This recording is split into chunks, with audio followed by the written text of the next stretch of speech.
Good afternoon. My name is Jim Pinio, and I'd like to welcome you to the warrant article for the 2021 deliberative session.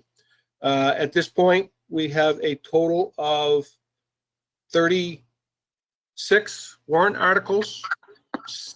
5 of them are planning and zoning articles, and we have 2 petition warrant articles. This afternoon, we are going to go through a PowerPoint presentation. In that PowerPoint presentation, a member of the Board of Selectmen will read the warrant article, and they will hand it off to the appropriate department head. That department head will speak on behalf of the warrant article, and we will attempt to get through these. If all warrant articles and the operating budget were to pass, the operating budget would be $4.63 per thousand. All cash warrant articles would be 95.9 cents per thousand, which means that the estimated tax rate would be $5.59 per thousand, which is an increase of 33 cents over last year from $5.26. So without any further ado, we might just as well get this going. Paul O'Brien will be here to speak on behalf of the Municipal Electric Department bond, as will Barry Muccio. I will share the screen for you right now. Good afternoon, everybody. I'm Paul O'Brien, a member of the Board of Selectmen. I'm going to start with the Electric Distribution Conversion Phase 6 funding warrant article. And it reads as follows. To see if the town will vote to raise and appropriate the sum of $1,850,000 for the purpose of constructing and converting the distribution system voltage from 4 kV to 12.47 kV on the North Main Street from Forest Road North to the end of the circuit 2-1. I'll explain that in a second.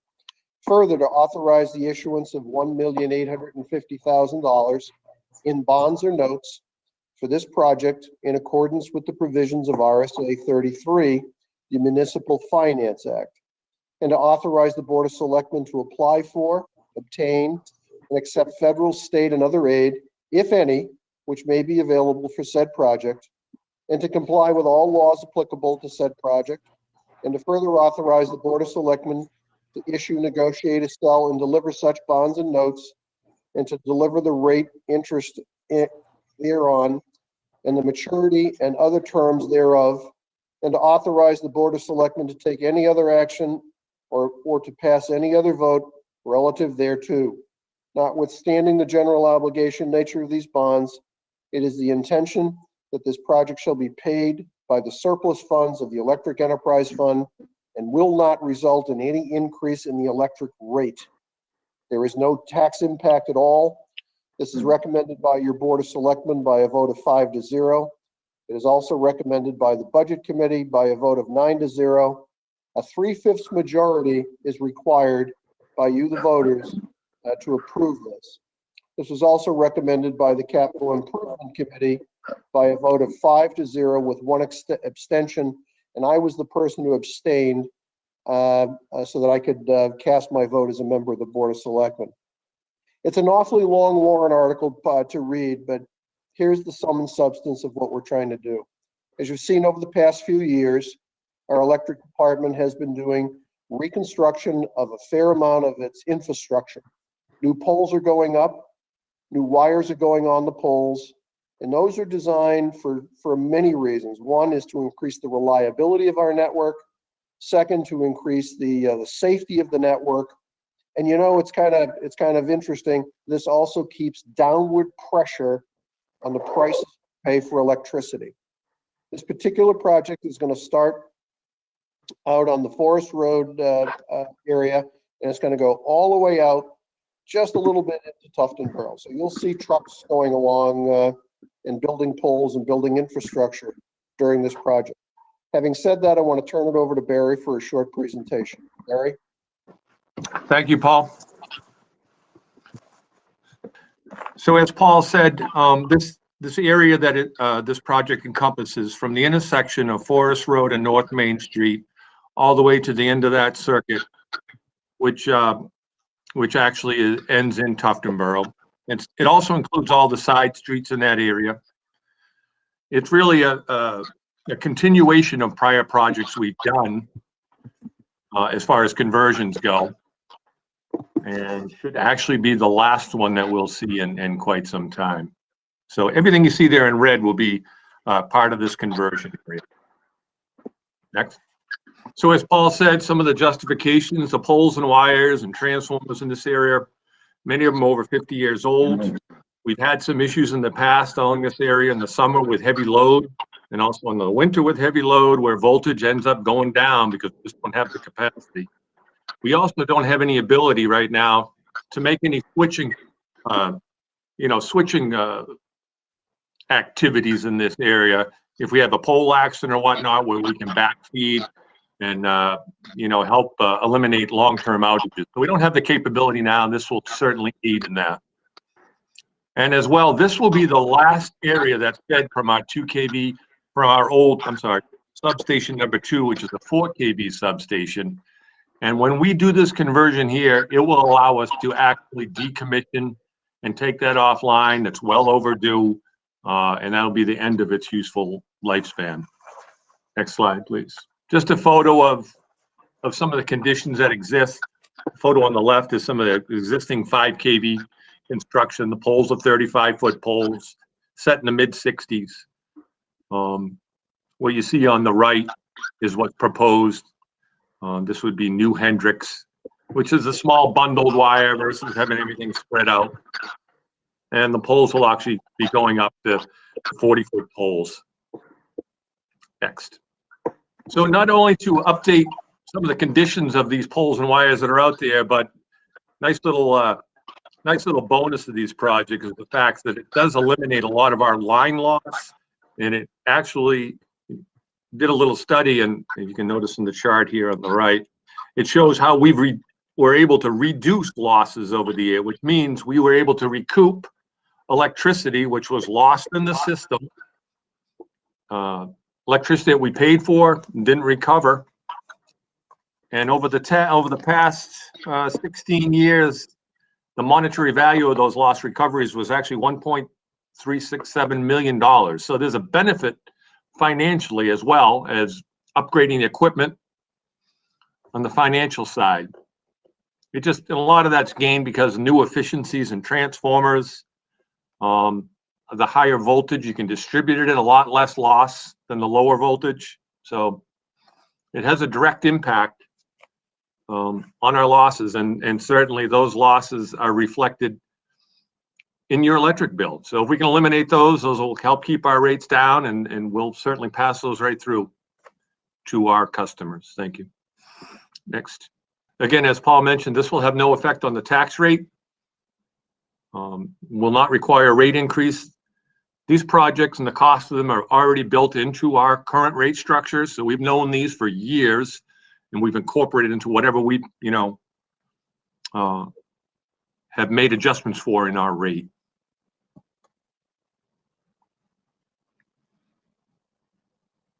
So with that, I think that ends the presentation for the Electric Department. I appreciate your support. Thank you. Thank you, Barry. Our next warrant article is warrant article number 8, which is the rapid infiltration basin site upgrades.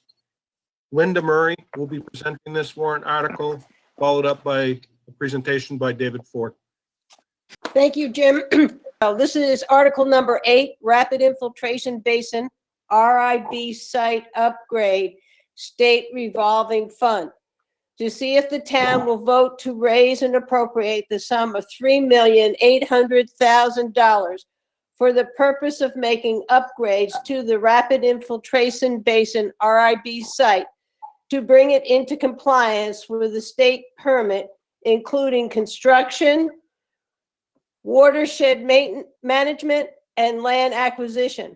Further, to authorize the issuance of $3,800,000 in bonds or note for this purpose in accordance with the provisions of RSA 33, the Municipal Finance Act, and to further authorize the Board of Selectmen to issue, negotiate, sell, and deliver such bonds or notes to determine the rate of interest thereon and the maturity and other terms therefore, and to authorize the Board of Selectmen to apply for, obtain, and accept federal, state, and other aids, if any, which may be available for said project and that may reduce the amount to be repaid, and to comply with all the laws applicable to said project, and to authorize the Board of Selectmen to participate in the State Revolving Fund,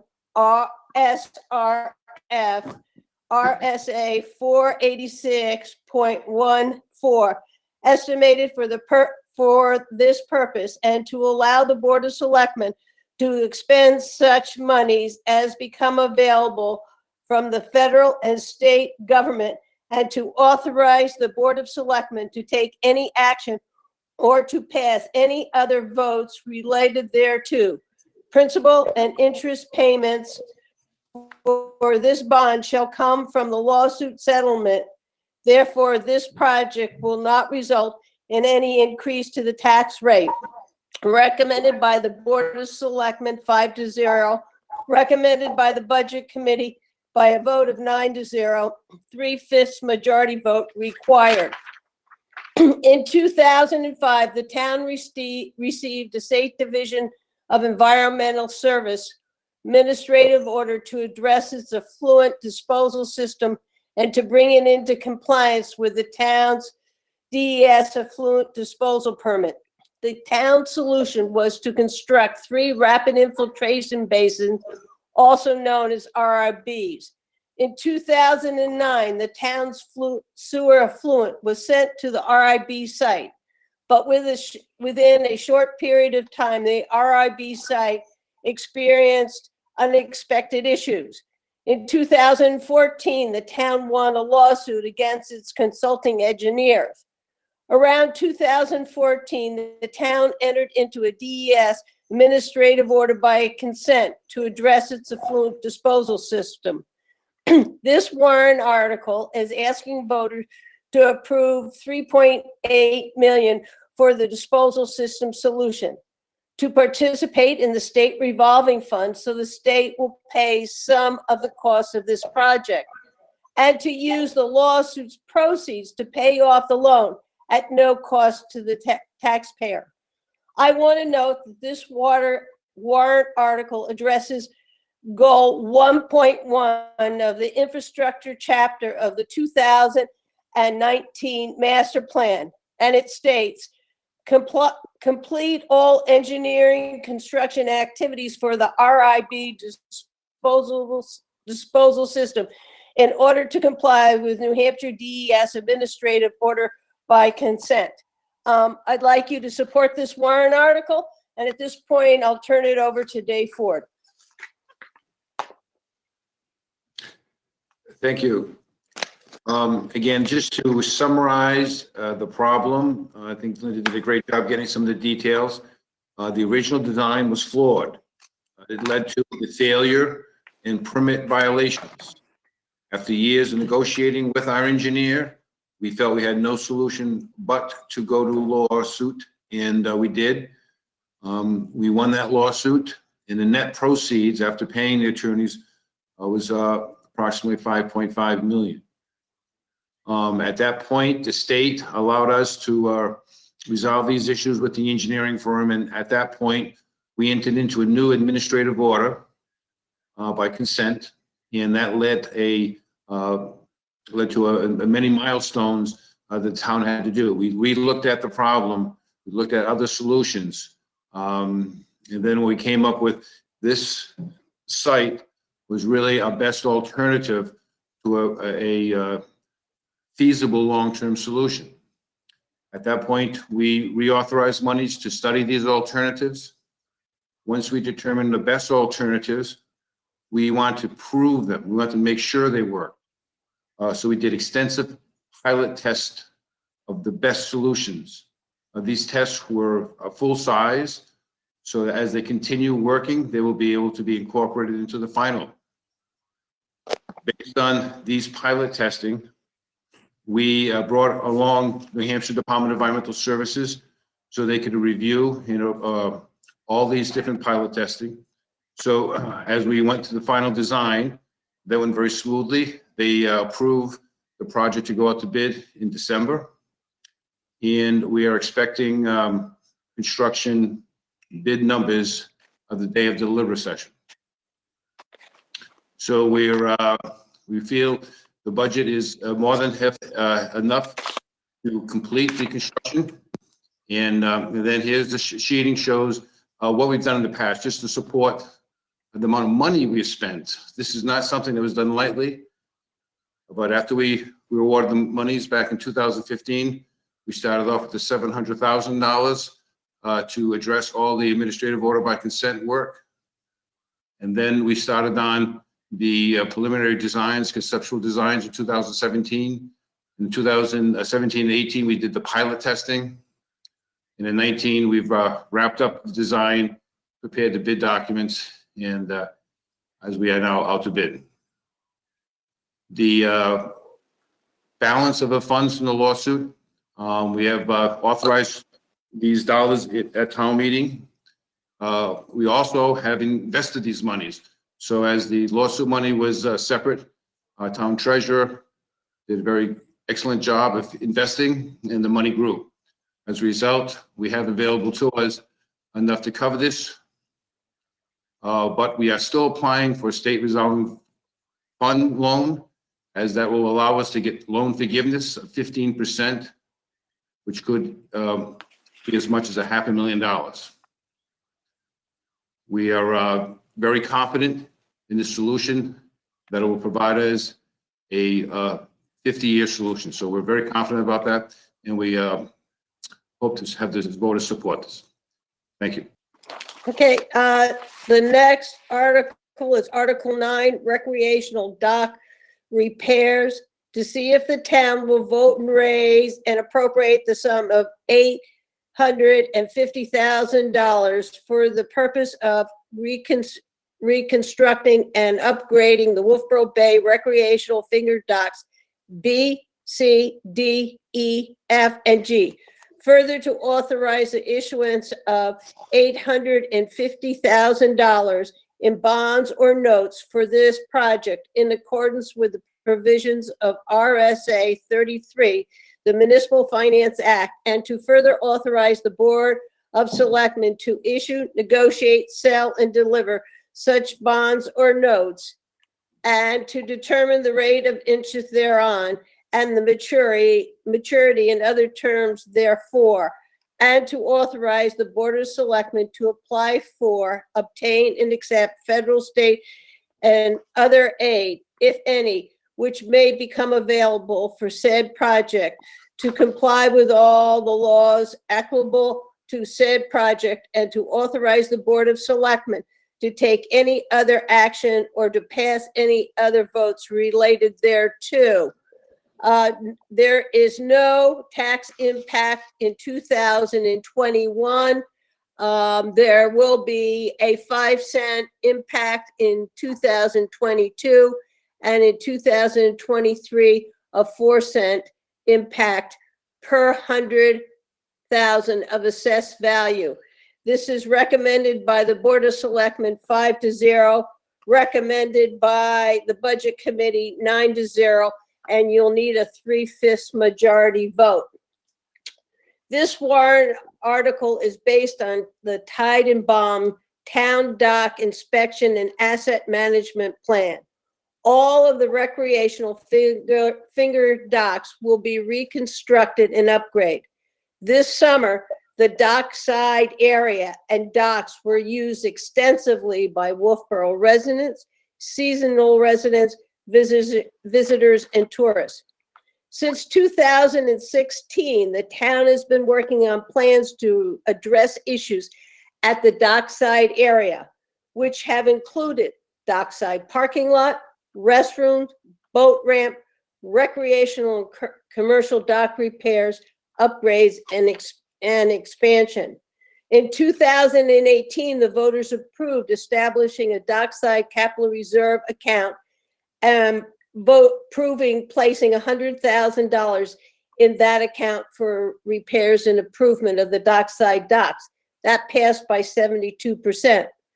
In the transportation section of the 2019 master plan, goal 5.2 states, and I quote, promote access to Wolfeboro Village core by boat through dock improvements and potential expansions per the Tannenbaum report and recommendations of the dock committee. In 2020, the voters passed a warrant article to repair docks A, B, C, and D with $130,000 from a big boat grant. The grant was not applied for. In 2021, only Dock A will be reconstructed and upgraded with funds from this appropriation. The $850,000 bond warrant article is the next step in addressing reconstruction and upgrade to all the recreational docks in this area. And I would like to pass it over to Paul O'Brien for his comments. Thank you, Linda. More on the subjective side, you know, we're so lucky in our town. We get to go down to our town docks any day of the week, summer, winter, doesn't matter. We get to look out on Winnipesaukee. Those town docks are in need of being repaired. They're in desperate need of being repaired. We have decking that causes splinters. We, a few years ago, had to put some signs up to tell you that you couldn't have too many people on the docks. Right now, actually, as we are taping this, we are beginning the repair on Dock A. For those of us, Dock A is over by the pavilion, the farthest one over. You're going to see us, if you approve this warrant article, begin to repair the other docks. Based upon what I'm reading, these docks will have a 50-year useful life. They will be beautiful, and they'll be beautiful because, not because we're going to gold plate them, but because they are going to be repaired, they are going to be redecked, and they are going to be what you know, those of us who have boats or just want to sit down and have ice cream will get to enjoy for a long time coming. So I'm going to turn it over to Jim or maybe to Dave to speak further to it, but I hope that you will support this warrant article. Thank you. Dave, would you be willing to speak to the schedule, please? Certainly. If we could throw up the diagram, Jim, the next drawing, I think can help people understand when we look at the docks from the aerial picture looking down, the dock to the far right is Dock A, and that's the one that's under repair. We just issued the contract. So those repairs will be done by the spring of this year. The warrant article, or the $850,000, will cover the remaining finger docks, and all those docks that extend out will be structurally rebuilt. The piles are being kept, but everything else is being rebuilt. And then we're also going to redeck G and H, which are the docks that run along the bulkhead in the parking lot side. The next slide shows the schedule, and that helps kind of understand the phasing.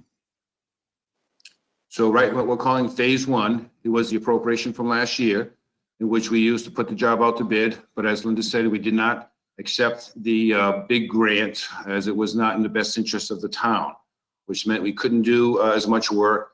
And the bids did come in high, to be quite honest. It's a specialty work, and there is concern that these prices will continue to go. But we did get a qualified bid from Chesterfield Associates, and we're using that as a basis for the phase two, which would include rebuilding docks B, C, and D, and E, F, and G. This work, if this project is approved, will issue a contract right after town meeting with the intent of potentially rebuilding Dock B in the spring, and then coming in the fall and completing C, D, E, F, and G. We are very confident that this can get done. And again, as they explained, we are looking at a 50-year project with specialized decking, IPE wood, natural hardwood that's going to last a very long time. and it'll be something we all can be very proud of. Again, hopefully we'll have the town support that. Thank you. Thanks, Dave. And just so the voters can see, the Board of Selectmen did recommend for a 10-year bond for this project. As Linda mentioned, in year 2022, this will be 5 cents on the tax rate. And then through maturity of 2031, it'll be 4 cents on the tax rate at the current valuation. Thank you, and we look forward to your support on this article. The next article is the wastewater treatment plant asset management plan.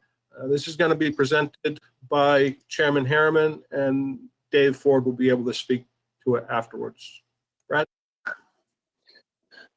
Yes, thank you, Jim. To say this is Article 10, the wastewater treatment plan asset management plan involving the state revolving fund.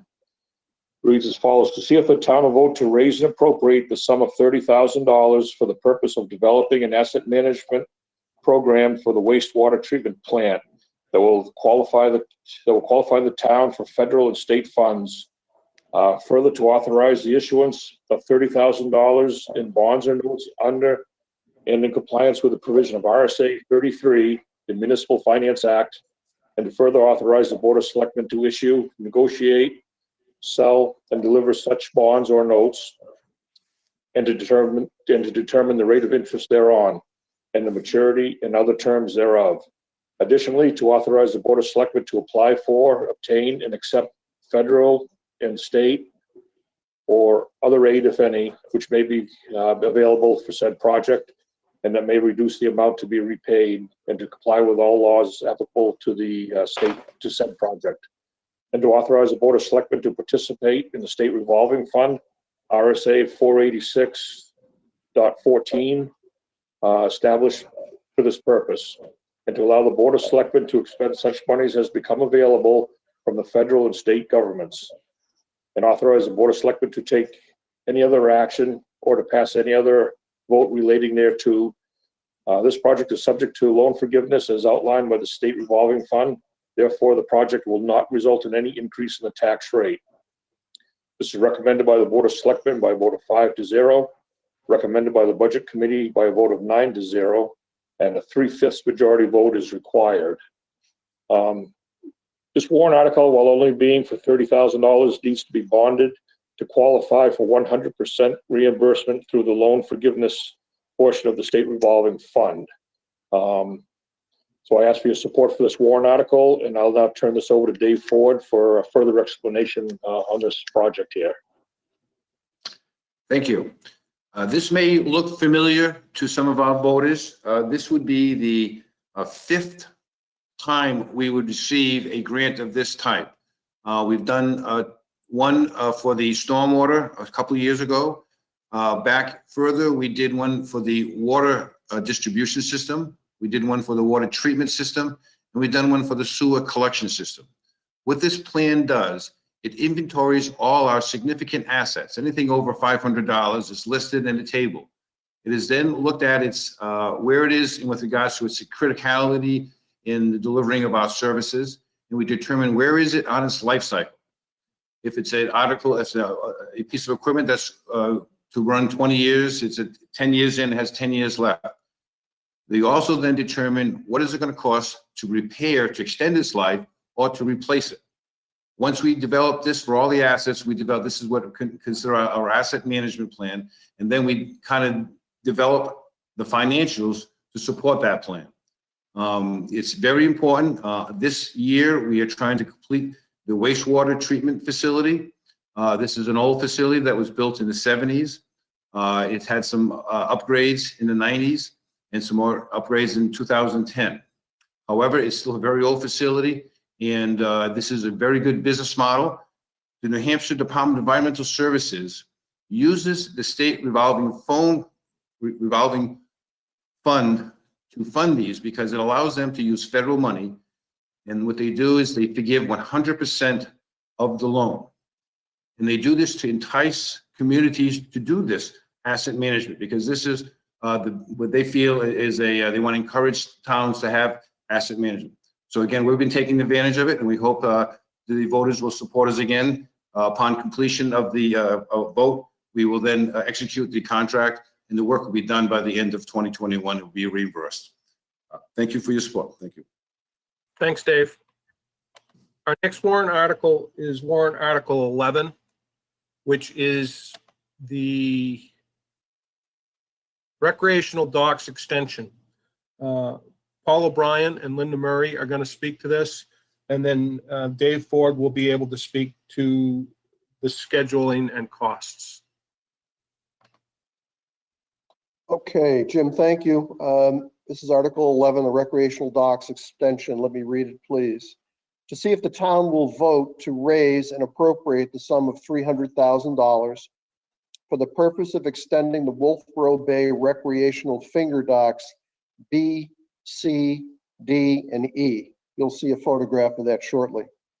Should warrant article number 9, titled Recreational Dock Repairs, fail, this article for the dock extension shall be null and void.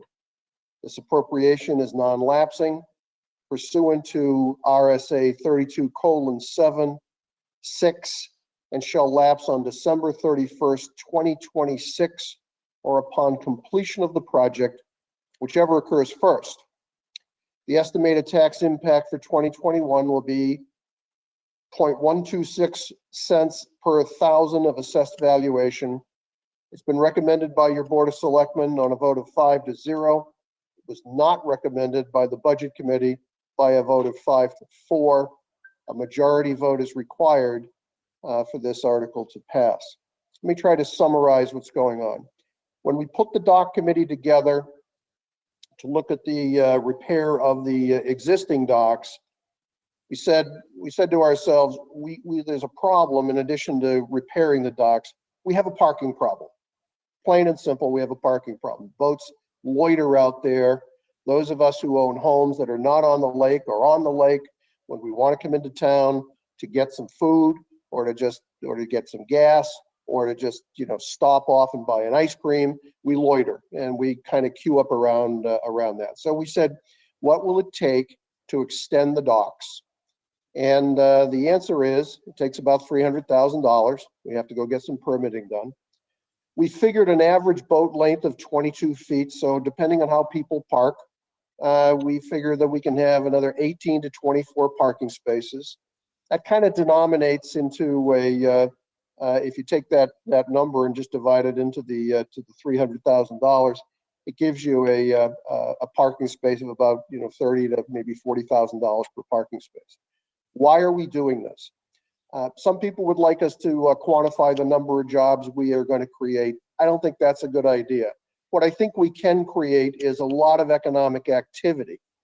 People are going to come there and park for an hour, maybe two, and go eat food or buy something at the hardware store or buy a coffee or buy an ice cream. We will create economic activity.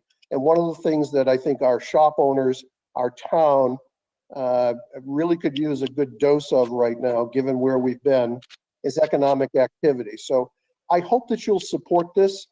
It's a modest amount of investment on a big investment we're making for the docks, but I think it just makes good sense at this time to do it. With that, I'll turn it over to my colleague, Selectman Murray. Yeah, I'll give you some history again. In 2018, the voters passed by 71%, $25,000 to design and to permit the extension of the dockside docks. So we've already gotten the support of the voters, and they liked the fact at that time we divided it up into 2 separate warrant articles. Also, in the economic development chapter of the 2019 master plan, goal 3.6, it states, and I quote, expand the town docking facility to increase boat parking capacity and increase economic development. And that was rated as a high priority. And I read earlier on the other warrant article, it was also cited in the transportation chapter of the master plan. And I was thinking about all the people who use the town docks, the island, the seasonal homeowners, the visitors, the tourists.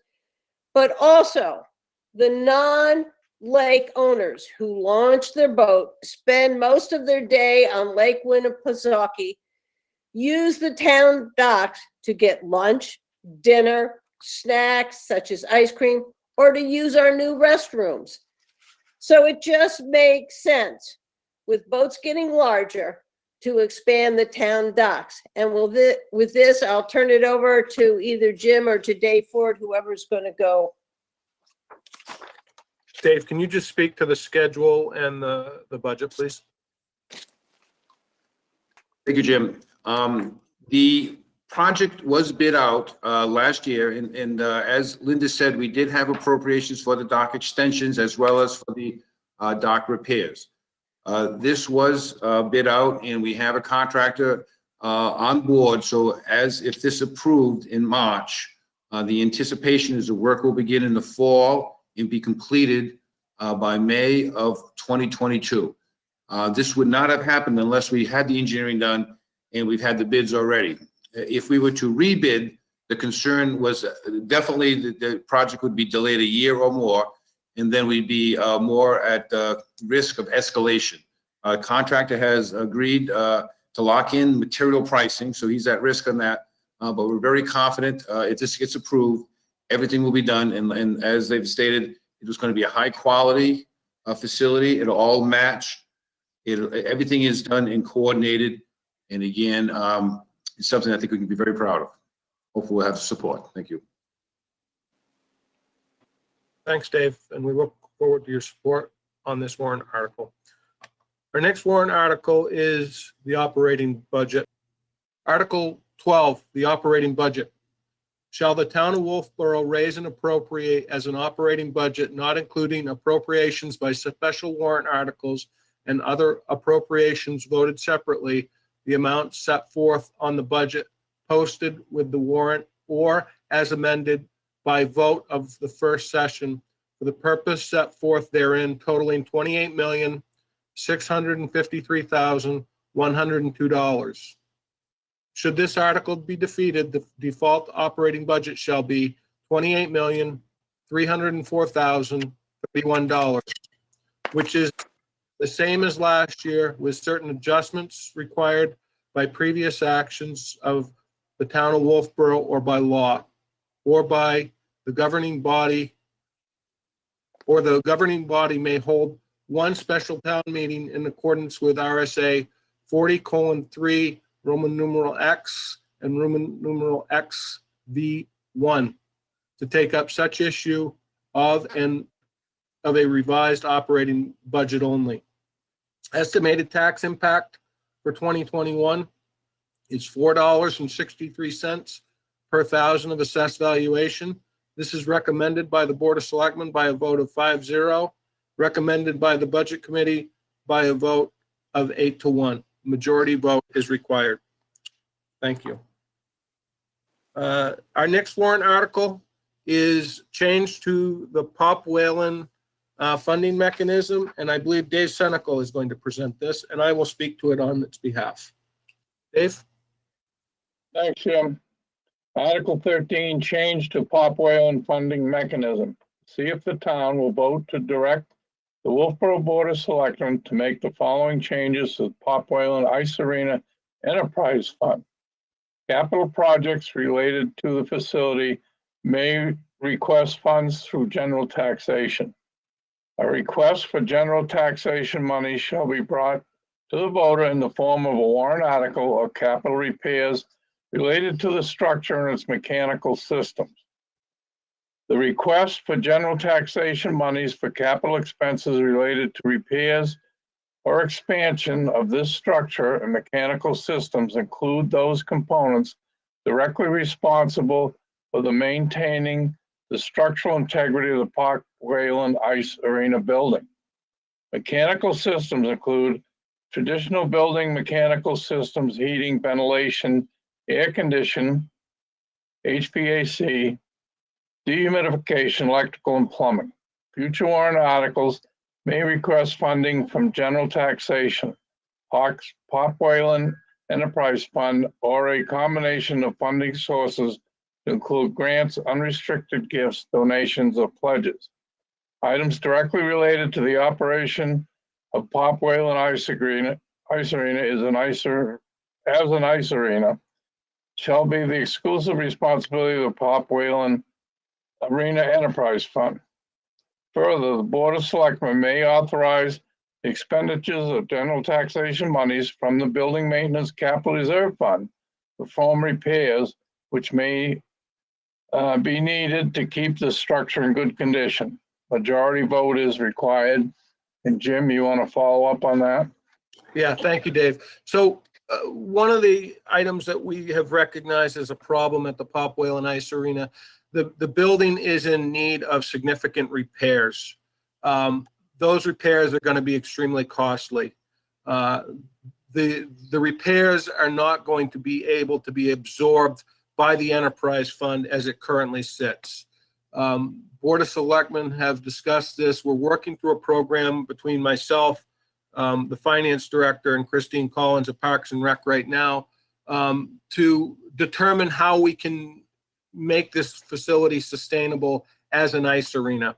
However, we feel that the general government has a responsibility to the maintenance of the structure itself and keeping the structure in good building order, because it is an asset to the town as just a building, not strictly as an ice arena. So going forward, specific items related to the operation of the ice arena itself, we are going to try to have absorbed by the Pop Whalen Enterprise Funds, but we feel that the town as a whole needs to work to keep this structure in good condition. And the hopes are in 2022, we'll be able to come forward with a warrant article asking for some funds to be able to deliver a definitive plan to save this building. Christine, do you have anything that you would like to add? No, I think you brought up some good points, and I just do want to add that this, what we're looking at right now, actually has been done by other municipality ice arenas to just see the enterprise fund versus the other side of it. So it isn't unheard of to do something like this. Thank you, Christine. We look forward to your support on this article. Our next article is Article 14, and that's the Pop Whalen Ice Arena building repairs.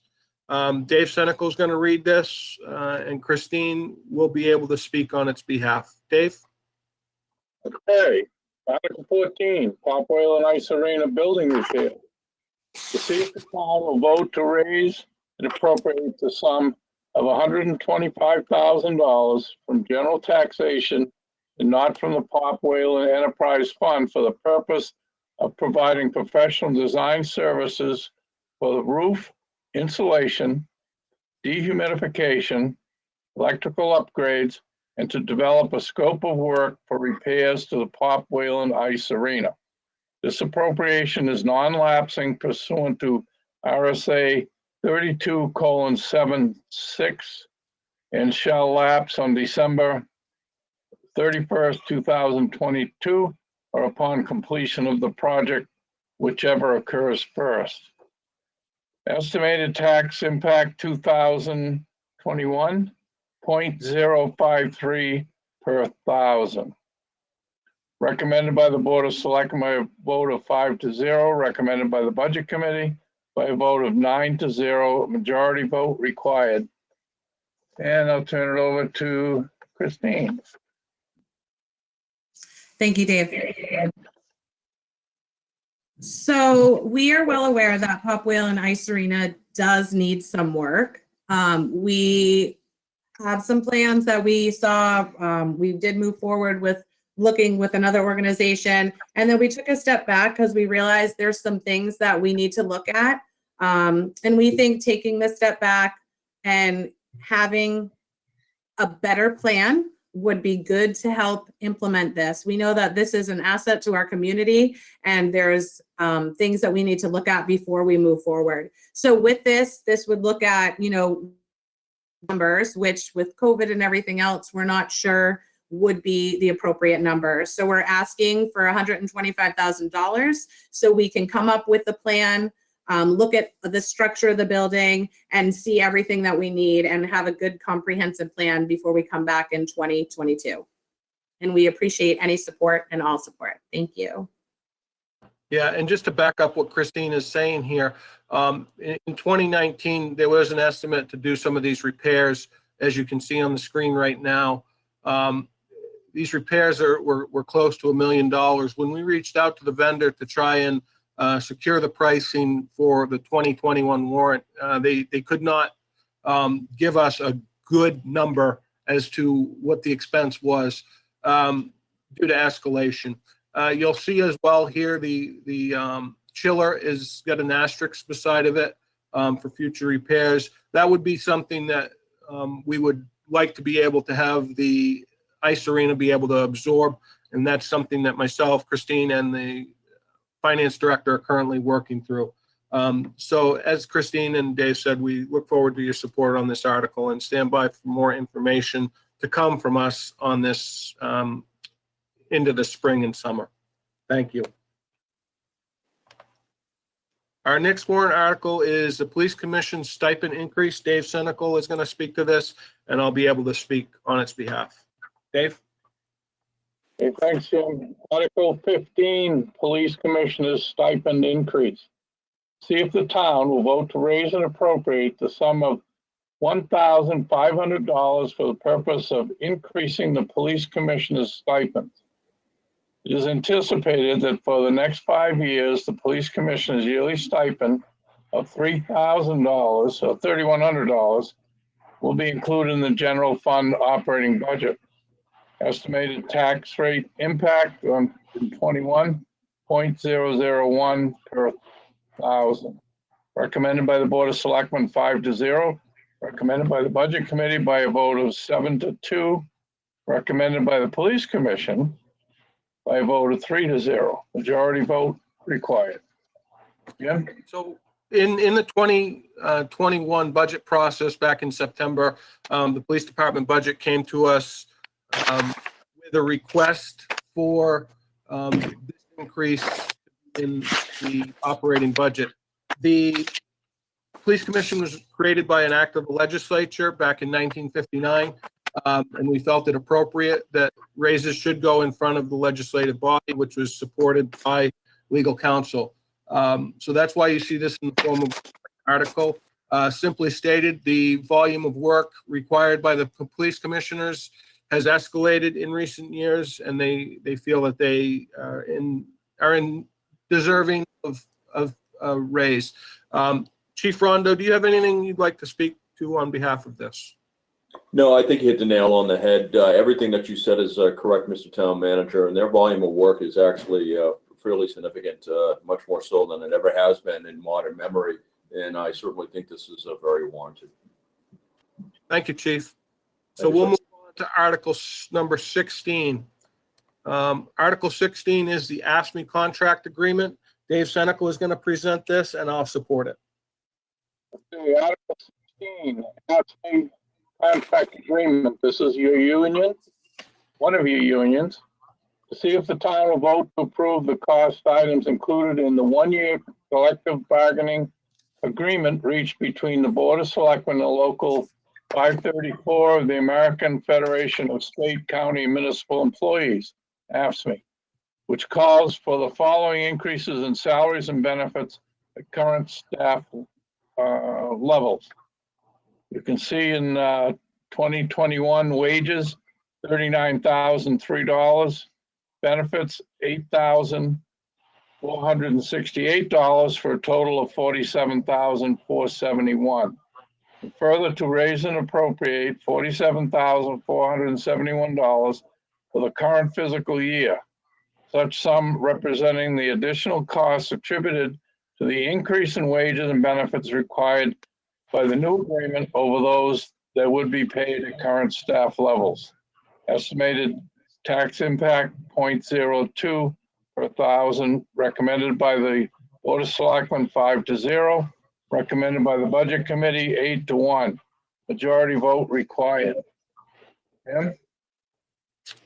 Thanks, Dave. So this warrant article, as Dave said, this represents the AFSCME collective bargaining agreement, which represents 32 positions in the town of Wolfeboro. 2020 warrant article, wage increases was $1,915. So we're right in line with where we were in last year's raises. Benefits have increased this year, though, because of increases related to the New Hampshire retirement system.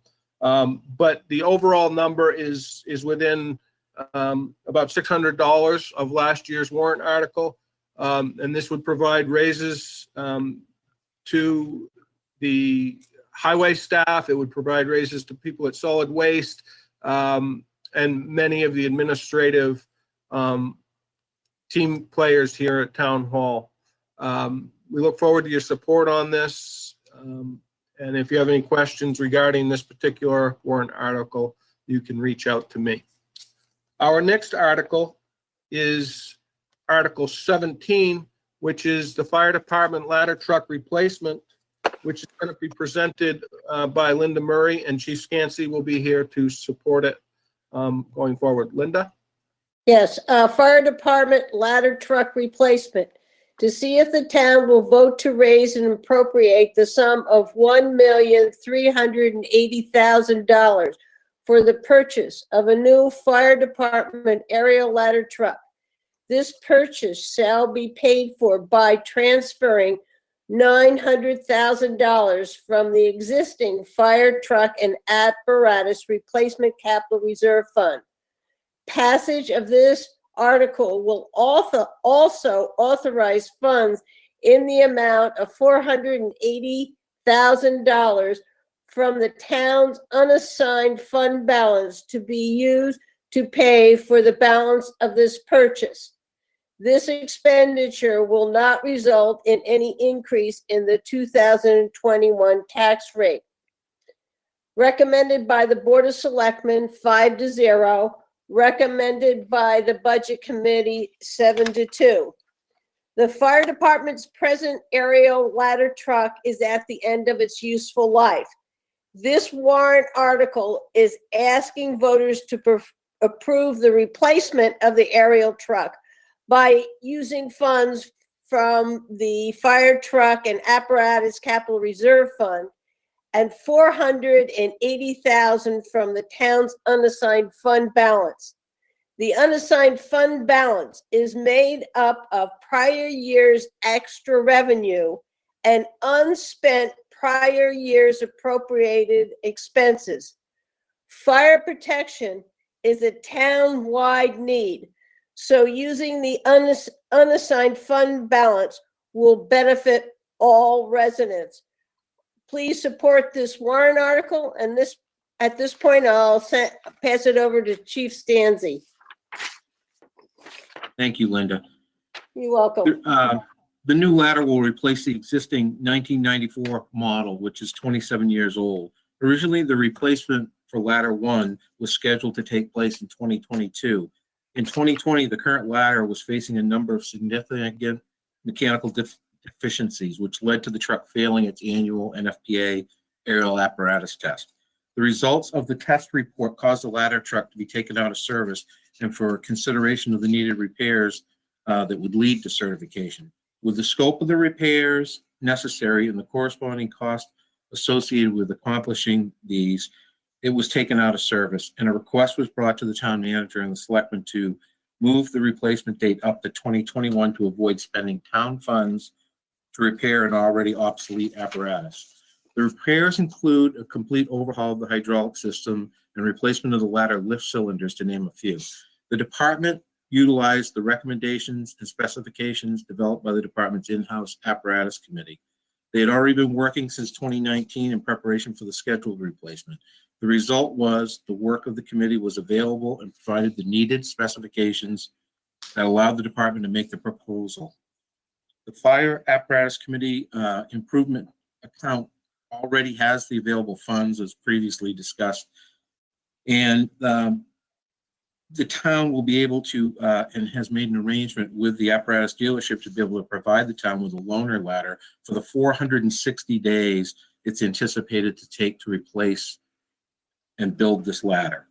The town has 4,646 housing units, including single, multi, rental dwellings, a minimum of 50 multiple story or large area commercial buildings and public structures. And it's a critical component in supporting fireground tactics, including rescue, vertical ventilation of heat and smoke, access to upper stories, roofs, and chimneys. The ladder is also capable of providing elevated master streams to fight large building fires and protect building exposures located in proximity. Hopefully you'll be able to support this article. Thank you, Chief. Thank you, Linda. Our next warrant article is 2021 road upgrades. This is going to be presented by David Bowers, and it's going to be, Dave Ford will be able to speak to it afterwards. Mr. Bowers? Article 18, town road upgrades. To see if the town will vote to raise and appropriate the sum of $650,000 for the purpose of upgrading town roads, sidewalks, and drainage systems, to authorize funds in the amount of $550,000 from the town's unassigned fund balance to be used to pay for these road upgrades. Furthermore, passage of this article will authorize $100,000 in funds to be raised by general taxation. This appropriation is non-lapsing pursuant to RSA 32:7 VI and shall lapse on December 21 or 31, 2022, or upon completion of the project, whichever occurs first. The estimated tax rate impact for 2021 is $0.042 per 1,000 assessed valuation. This article is recommended by the Board of Selectmen by unanimous vote, and by the Budget Committee by unanimous vote, and a majority vote is required. Okay, thank you, Dave. This is an annual warrant article for us. Every year we bring up and we talk about the problem. We have over 67 miles of town maintained roads. Over 53 are paved. Many of them have inadequate base or drainage, which leads to the deterioration in rough surface, especially in the springtime. Our travel and the type of travel, bigger trucks, more trucks, now delivers every single road 5 times a day. The climate is varied. It gets very cold and gets very warm, and in between it's a mess. So we have a significant problem, and we've been going at it. Every year we bring this to the town, and every year we get support. This year is no difference. We are looking at significant upgrades, including drainage and pavement. Let's go to the next slide, Jim, and we can show what we're planning on. In 2021, the big project is going to be Stone Road. It's almost a mile long. What we did in 2020, we prepared bid documents. That project had gone out to bid. So we have a bid number. So this is a solid number on this, which will include a replacement of drainage, reclaiming the pavement, adding more gravel, and then paving the entire amount. The other projects were bid out, East Clark and Goodrich Road. They'll be reclaimed, but in those projects are smaller. The town crews will be doing the drainage work. So there the bid work was just the reclaiming and paving. Clark Road is a project that was done back in 2008 after we did the water line replacement, and is now in need of an overlay. I will coordinate that work with other work at the end of the road, in which the developer was responsible for paving the last 1,500 feet. So we will, when we're done in 2021, we'll have completed the neighborhood there around the Clark Park, and we'll overlay all the Clark Road. In addition, we're also engineering for 2022 work. So we have a major project plan, which will include the Maplewood, Berrywood subdivision. And within this, we always carry contingency to cover ourselves for unexpected conditions. Again, this year, the amount is somewhat reduced. And that is because other road projects are being separated as a separate warrant article, and we'll talk about those later. Again, we hope we have our support again this year. Thank you. Thanks, Dave. And one of those projects that Dave was speaking to is Park and High Street upgrades. Dave Senecal is going to present this, and then Dave Ford will be able to speak to it. Dave? Yeah, Article 19, High and Park Street upgrades. These are two roads that are relatively short, but they're on their way out of town, right near the Legion Hall and Mass Landing. See if the town will vote to raise and appropriate the sum of $881,000 for the purpose of upgrading High and Park Streets. Funds shall be utilized by engineering fees, stormwater drainage systems, replacement of water and sewer mains, and rebuilding the roadways. $345,000 from the Water Enterprise Fund shall be for the purpose of engineering and replacing the existing water mains which service High and Park Streets. $536,000 from general taxation shall be for the purpose of engineering and replacing the existing sewer main on High Street, stormwater drainage systems, and rebuilding of High and Park Streets.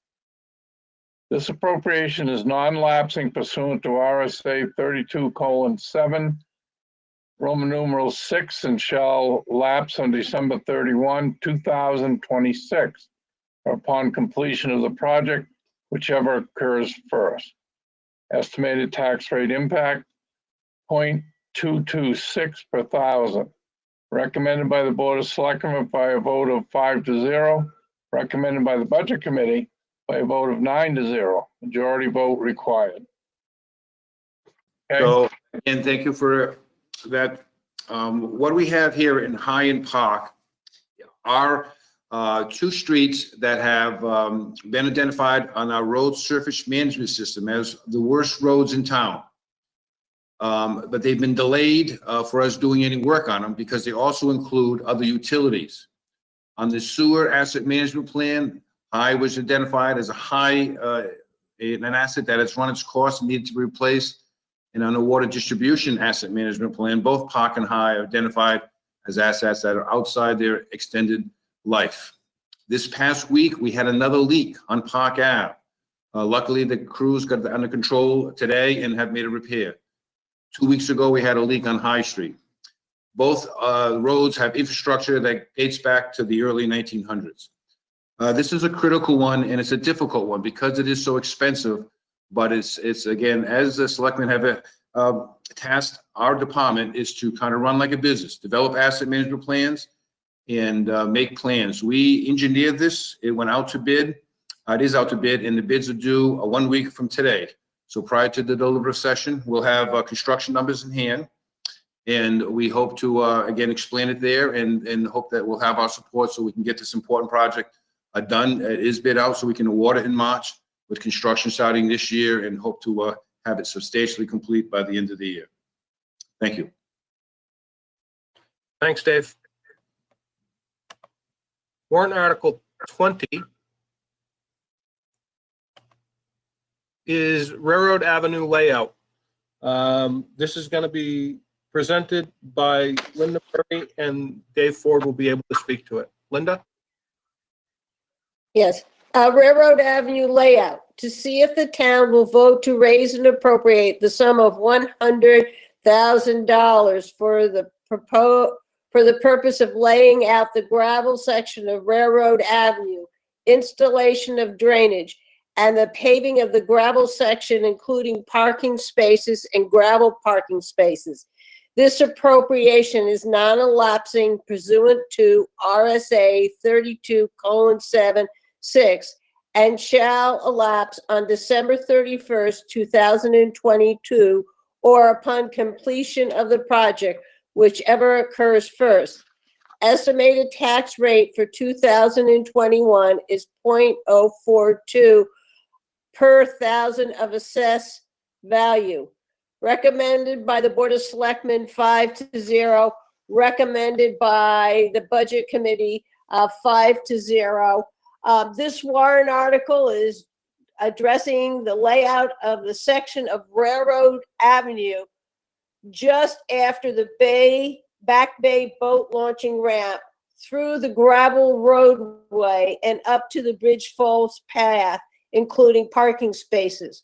With the rehabilitation of the freight station building and Railroad Avenue's improvements, this section of the Back Bay area will complement the beautiful look of our downtown. Please support this warrant article, and I'll turn it over to Dave Ford. Thank you, Linda. The problem, as we said, that the Railroad Avenue extension is has significant travel issues. People use it to get to the Glendon Street parking lot. We have a beautiful little condominium right there on the water. And because it's gravel, it's very difficult to maintain. We have drainage problems along that area. It's very flat, and the water ponds and the gravel gets pitted pots, so it makes a mess. So the solution has been to lay out Railroad as a town road, and the reason is we do not own that right of way. We have purchased a good section of it when we bought the railroad station storage building, but we still have a section that is belonging to the family trust, and we have a verbal agreement with them. So when we do the road layout, we will lay out a town road, and that's part of the funding to do that. We will rebuild and pave the whole stretch so that it'll be all coordinated, and we'll get the grades to work so the drainage will work. And we're going to coordinate that work with the condominium association and any upgrades they want to do. We want to make sure our problem is solved and we don't create a problem for them. And also, most importantly, we have a historic restoration project going on. And this is what's kind of delayed this project. We had discussed this in years past, but had put it off until we could coordinate it with the railroad freight storage building. That group is very successful now, moving along, and we are going to coordinate with them. This plan that has just popped up shows the project in going from left, which is where the Back Bay boat ramp would be, and that first stretch is where we have the bean park. And right now we're showing a potential crosswalk, which would get from one side of where the railroad, where the Bridge Falls pathway is, to the bean park. And then the road would extend between the condominium and the railroad storage building. And then we have the gravel parking spaces there, which we would then upgrade and pave. And then we would continue with the alignment through the existing parking lot, and we would upgrade that parking lot also. As we do all our projects, and especially our parking lot projects, we intend on doing stormwater treatment. This is only conceptual in nature here, but we do plan on treating the runoff from the parking lots as we are close to the surface water. This money does include surveying costs, engineering costs, and the cost to construct all the improvements we've just discussed. The intent is to have town crews to do the work because the drainage is not significant, and the bid on the pavement will do that with the rest of our paving projects. If any, hopefully we'll have the support of this project, and we can get completed by the end of 2021. Thank you. Thanks, Dave. Warrant Article 21 is the sewer pump station engineering. The Chairman is going to read this, and then Dave Ford will be able to speak on its behalf. Brad? Thank you, Jim. Article 21, the sewer pump station engineering. To see if the town will vote to raise and appropriate the sum of $100,000 for the purpose of conducting preliminary engineering of the Laner and Mill Street sewer pump stations. This appropriation is non-lapsing pursuant to RSA 32:7, Roman numeral 6, and shall lapse on December 31st, 2022, or upon completion of the project, whichever occurs first. The estimated tax rate impact for 2021 would be 4.2 cents per $1,000 of assessed valuation. This is recommended by the Board of Selectmen by a vote of 5-0, and recommended by the Budget Committee by a vote of 9-0. A majority vote is required. This warrant article will address the urgent need to upgrade two major pump stations on Laner Street and Mill Street. This engineering will provide the first step in identifying the needs of each pump station and then provide the necessary engineering for the upgrades. I'll now turn this over to Dave Ford for further explanation. And I ask for your support for this warrant article also. So thank you. Thank you. This article is addressing a long-term need. Our sewer pump stations, the Laner and Mill Street, were originally built in 1940s. Prior to that time, all our wastewater drained into Back Bay or right into the lake directly. In the 1940s, we built these stations with WPA money, as we also built the wastewater treatment facility. The stations now take about 99% of all the wastewater in town. The stations were upgraded in the 1990s with new pumps, and they have been running efficiently for us since then. However, the buildings do not meet all codes. Both pump stations were identified back in 2006 to be replaced as they did not meet code and had at the end of their useful life. The engineers at that time estimated the cost to be $2.1 million. The projects were delayed for 14 years because the town had to focus on other issues. Effluent disposal was the #1 in our administrative order, which taken a lot of our time. Sewer infiltration was a significant issue. We had a lot of groundwater getting into our sewer system, and back in 2006, we had flows of over 150 million gallons per year. Due to the efforts there, we reduced that to about 110 million. So that's been important, and that's reducing the work on our pump stations. And also at the wastewater treatment plant, we had emergency repairs and replacement that were going on. Luckily, we had great town crews. Our crews were working hard to keep these pump stations running, and they were funded by the O&M budget. However, the safety reliability issue is significant, and it is time now to take a serious look at this. This warrant article is doing that. I think the next sheet will show you some pictures, Jim. So in the middle, you can see the pump station. And if you're ever going down the Huck's Hoagies and you wonder what that little brick building is, well, that's our Laner Street sewer pump station. To the left, you can take a picture into our wet well where we have old valves in a very dangerous situation for people to have to enter to clean that wet well. To the right, you can see inside, it's very compact and not a lot of area. We don't have appropriate space for the electrical. And when you have to work on the pumps, it's very difficult. This station is the #1 station that needs to get replaced. And again, we go to the next slide, Jim. So what we're looking at, our solution, we've selected an engineer using the RFQ process that will qualify us for New Hampshire DES grants and loan forgiveness. We are going to, if this is approved in March, we'll issue a contract to this engineer to conduct a rapid assessment of both stations. Each station, we will develop alternatives and a cost estimate, and we're going to prioritize what is the most important one. At this point, Laner Street is the one that is the most significant need of upgrade. The intent is by the end of, by the time the CIP process begins, we will have preliminary engineering and construction cost estimates for the Laner Street station. And then we will also have numbers for the Mill Street station, in which we think that can put that off a little longer.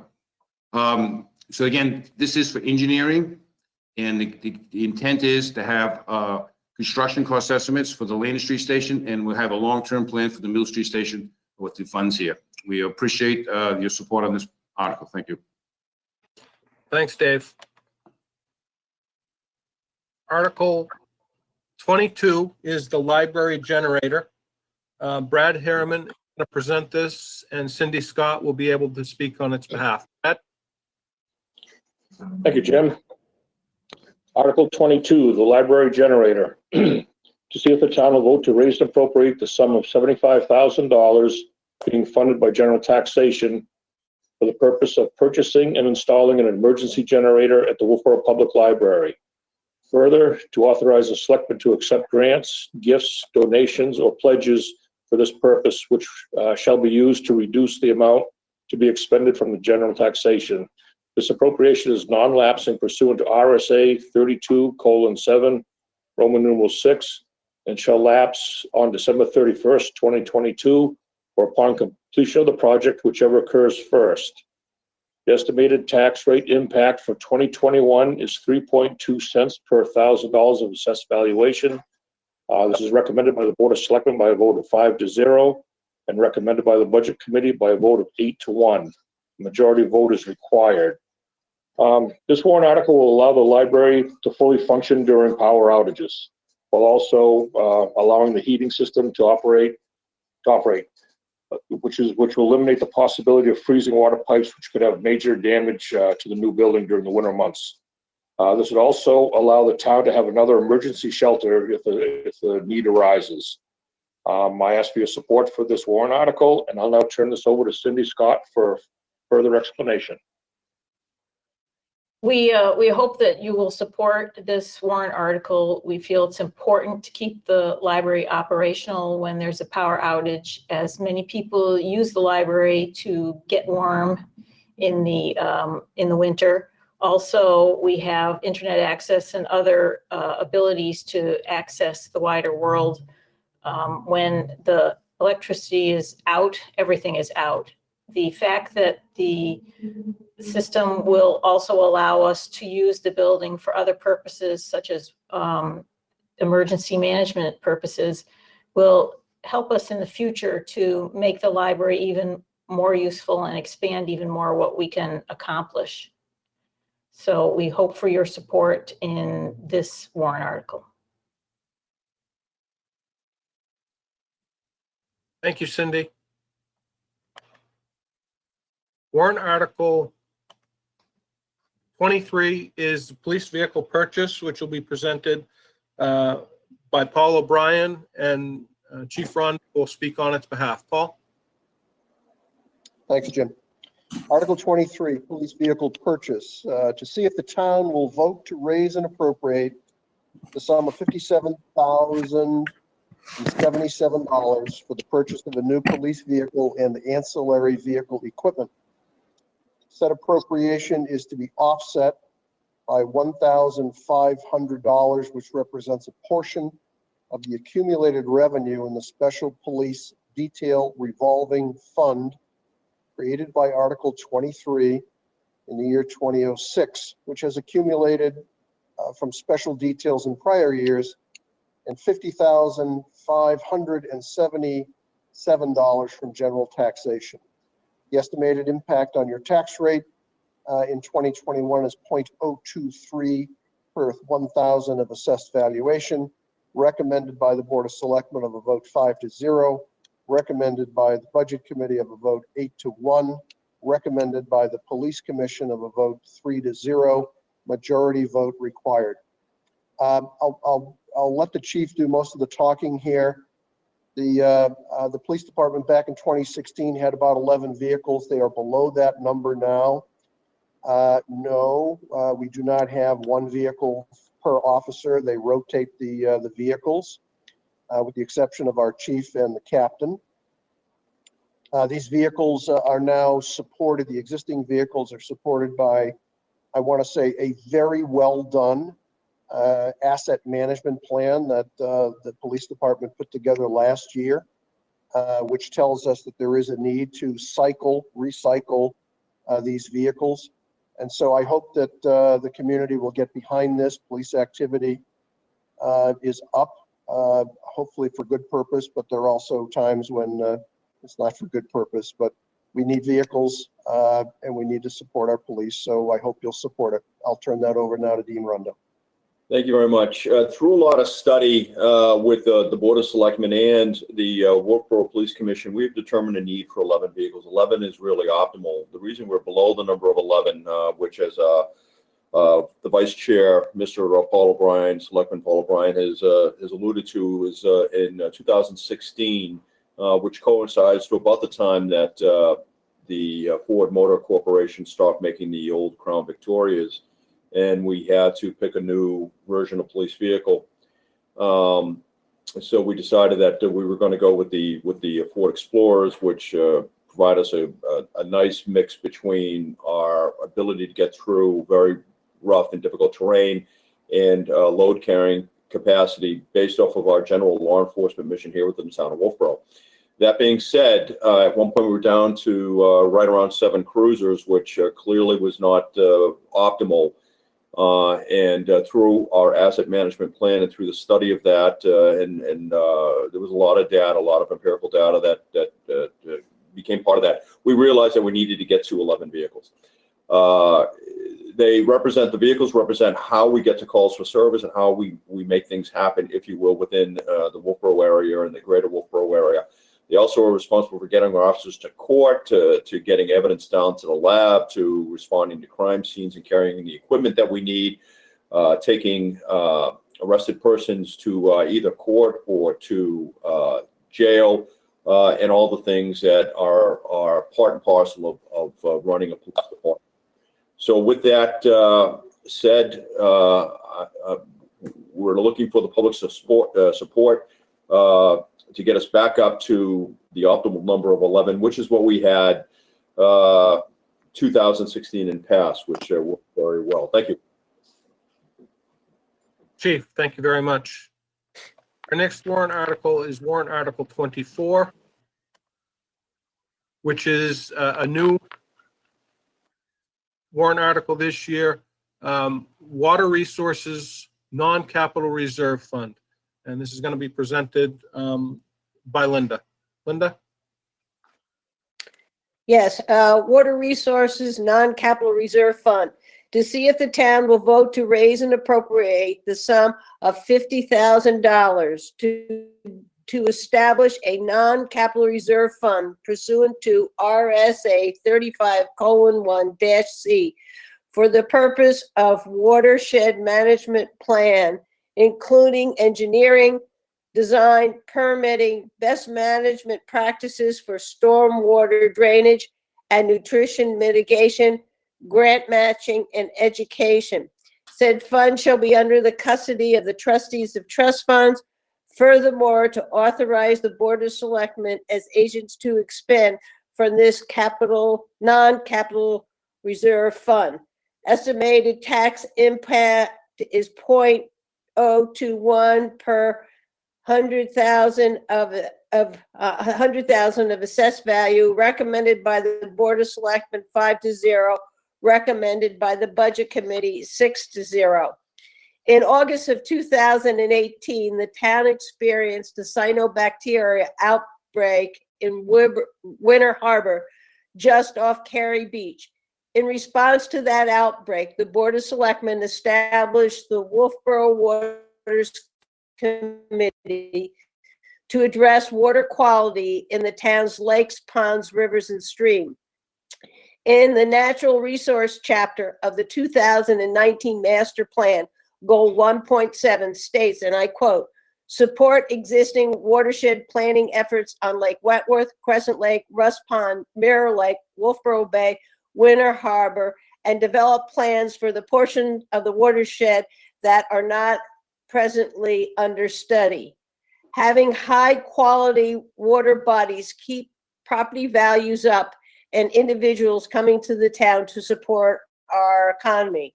This non-capital reserve fund will allow the town to start saving for future mitigation projects to stop storm water runoff into Wolfeboro water bodies and for an asset management plan for Wolfeboro Bay. Please support this project and warrant article, and I'm not sure who's else is going to speak to it.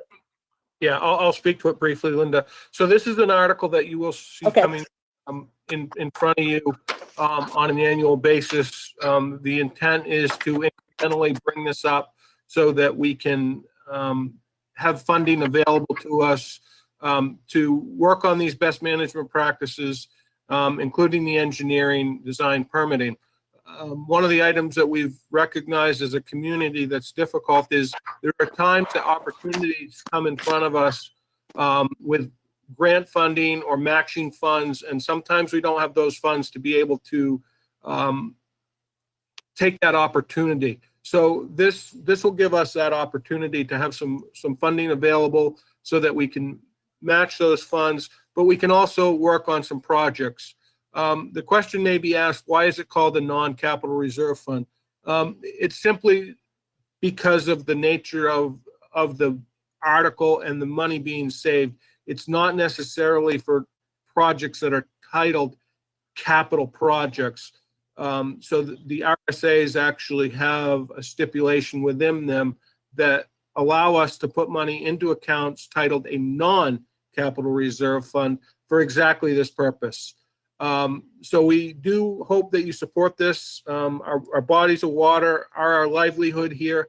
And again, we look forward to your support. And this is an article that you will see over the coming years that, if passed, we anticipate escalating it so that we can have additional monies available for projects as they come forward.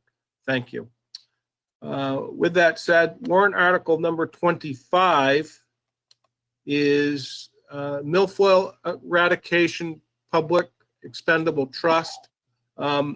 This has not yet been voted on by the budget committee. They will be meeting tomorrow afternoon at 5:30 to vote on this. There's been a change in the article based on appropriation from DRA, or recommendation from DRA rather.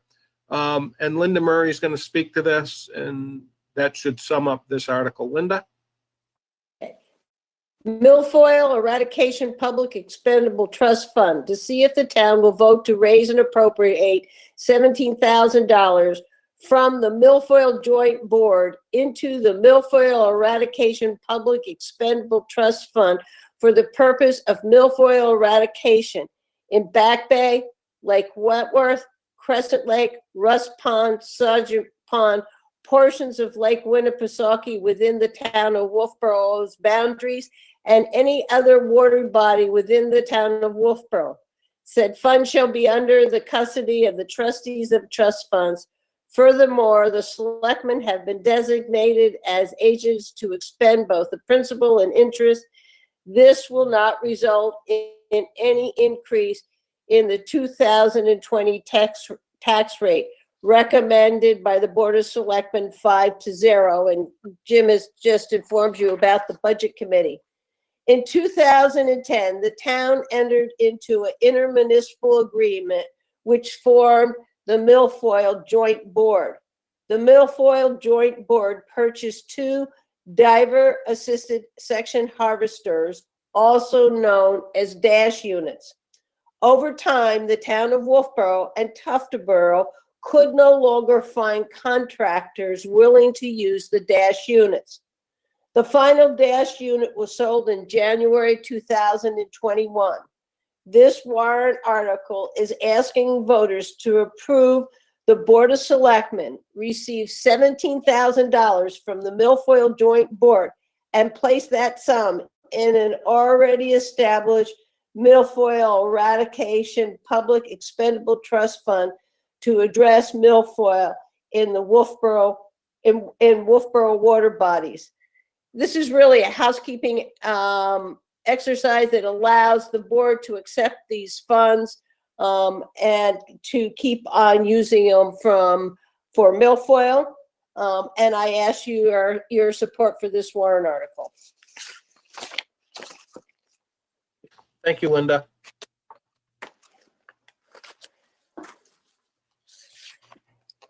Warrant Article 26. And this was a warrant article that somehow we missed at the public hearing when the Budget Committee voted on their warrant articles. They will be taking this up again tomorrow afternoon at 5 o'clock to vote on this. This is the Article 26 wastewater treatment plant capital reserve fund, and this will be presented by Linda Murray, and David Ford will speak on its behalf. Linda? To see if the town will vote to raise and appropriate the sum of $155,000 to be deposited in the existing wastewater treatment plant capital reserve fund under the custody of the trustees of trust funds. Further, the selectmen have been designated agent to expend this capital reserve fund. estimated tax rate is 0.074 per 100,000 of assessed value.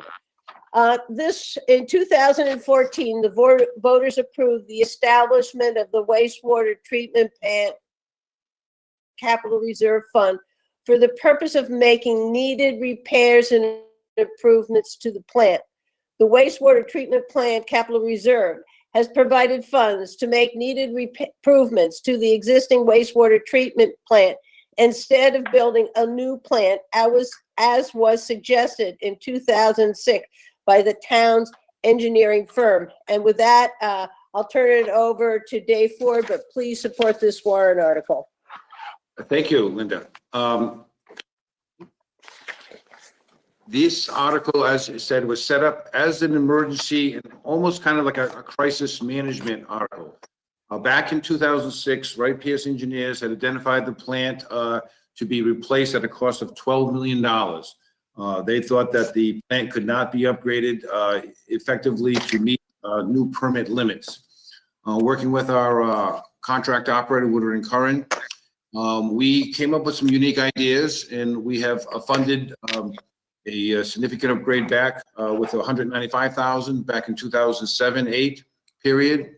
And then we, realizing that we could not go forward with any major upgrades because we were dealing with the disposal problem, we created this capital reserve fund, which would, and we identified $1 million worth of projects back in 2014. We have been flexible with the schedule. We have been able also, because it was set up, we had the ability to get a New Hampshire Department of Safety Homeland Security grant for $80,000 to replace and upgrade a generator. We also have used insurance money and parlayed that insurance money with this capital reserve money to do upgrades.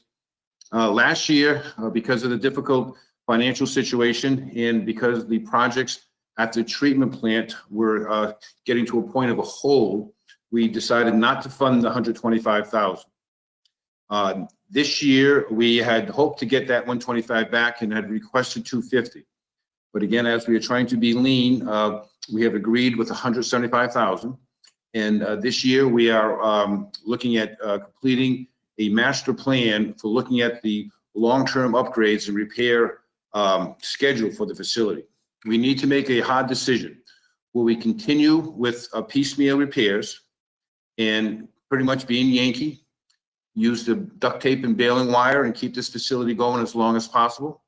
Or do we look at potentially committing to a significant project, a bonded project, which would then secure us for a 20 to 50 year lifetime? In 2021, we are looking at doing both some needed electrical upgrades, but because we are short on funding, we will not be able to do the pump station the pumps upgrades at the plant, but we will complete a long-term facility plan, master plan, and that will then next year will come back to the voters and give them what the long-term plan would be. Again, we appreciate the support on this article. Thank you. Thanks, Dave. Warrant Article 27 is a Public Works Vehicle and Equipment Capital Reserve Fund. Brad Harriman is going to present this, and Dave Ford will speak on its behalf. Brad? Thank you, Jim. Article 27, the Public Works Vehicles and Equipment Capital Reserve Fund. To see if the town will vote to raise and appropriate the sum of $180,000 to be placed in the existing Public Works Vehicles and Equipment Capital Reserve Fund. Said fund shall be under the custody of the trustees of trust funds. Furthermore, the selectmen have been designated as agents to expend this capital reserve fund. The estimated tax rate impact for 2021 is 7.6 cents per $1,000 of assessed valuation. This is recommended by the Board of Selectmen by a vote of 5-0 and recommended by the Budget Committee by the vote of 9-0. Majority vote is required. This annual appropriation allows the town to replace the older and worn out vehicles and equipment as needed without experiencing spikes in the tax rate. The Public Works Department has done an excellent job in preparing and maintaining a spreadsheet showing the expected life expectancy of each vehicle and piece of equipment. I'll now turn this over to Dave Ford for further explanation, and I ask for your support for this warrant article. Thank you. Thank you, Brad. Again, capital reserve funds are an excellent tool for the town to do exactly that, to try to minimize spikes in our tax rate. We have a significant fleet that supports the highway mission of keeping our roads safe, especially in the wintertime.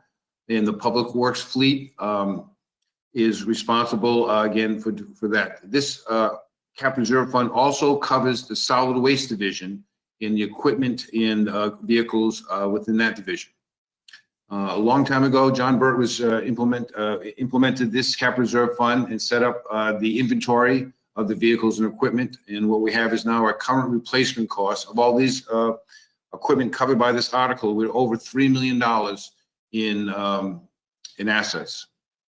In 2021, we are planning on replacing HD1, which is an existing a one-ton truck, and a SW8, which is one of our trash compactors at the solid waste facility.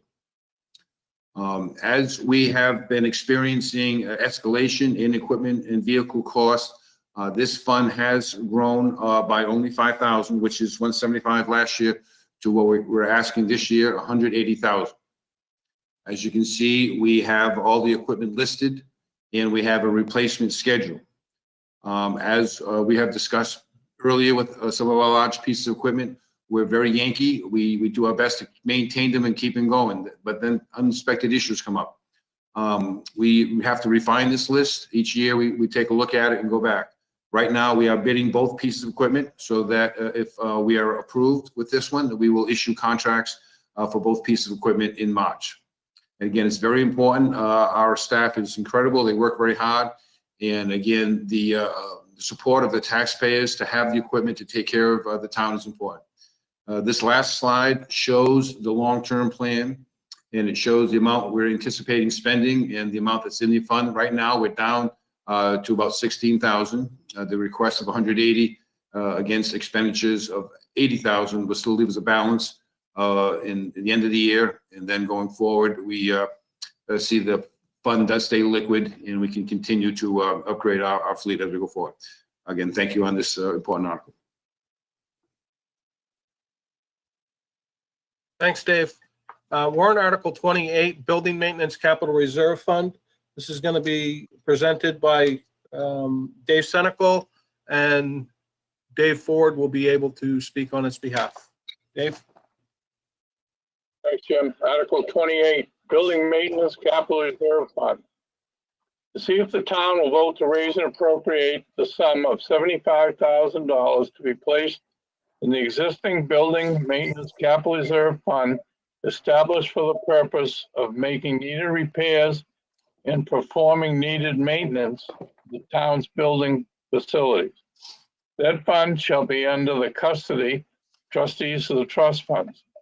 Furthermore, the selectmen have been designated as agents to expend this capital reserve fund. Estimated tax rate impact 2021, 0.032 per thousand. Recommended by the Board of Selectmen 5-0. Recommended by the Budget Committee of 7-1. Majority vote required. As most of you know, we have quite a few buildings that the town owns, maintains, works in and out of. So this is a necessity for us to have this kind of funding, and your support is needed. And Mr. Ford? Thank you, Dave. Yeah, this is, again, another very important fund. In the past, each department was responsible for taking care of their building. So if the fire chief or the library director or the Parks and Rec director, when they're doing their full-time job of directing their departments, all of a sudden has a water leak and says, oh, what am I going to do?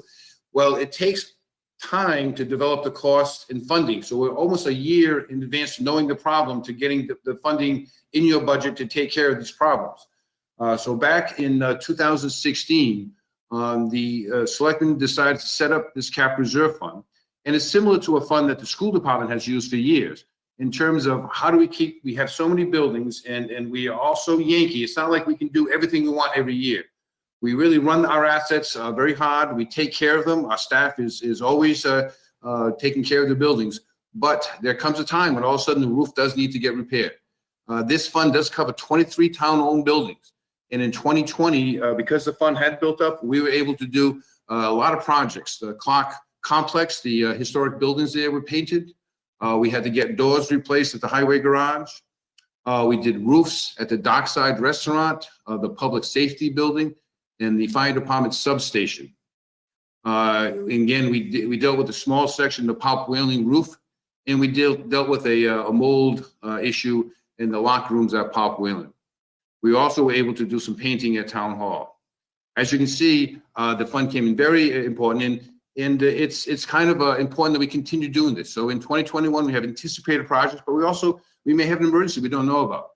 This year, we are asking for $75,000, and we hope the voters support that and see that it is a fund worth going and helps us manage our building assets better.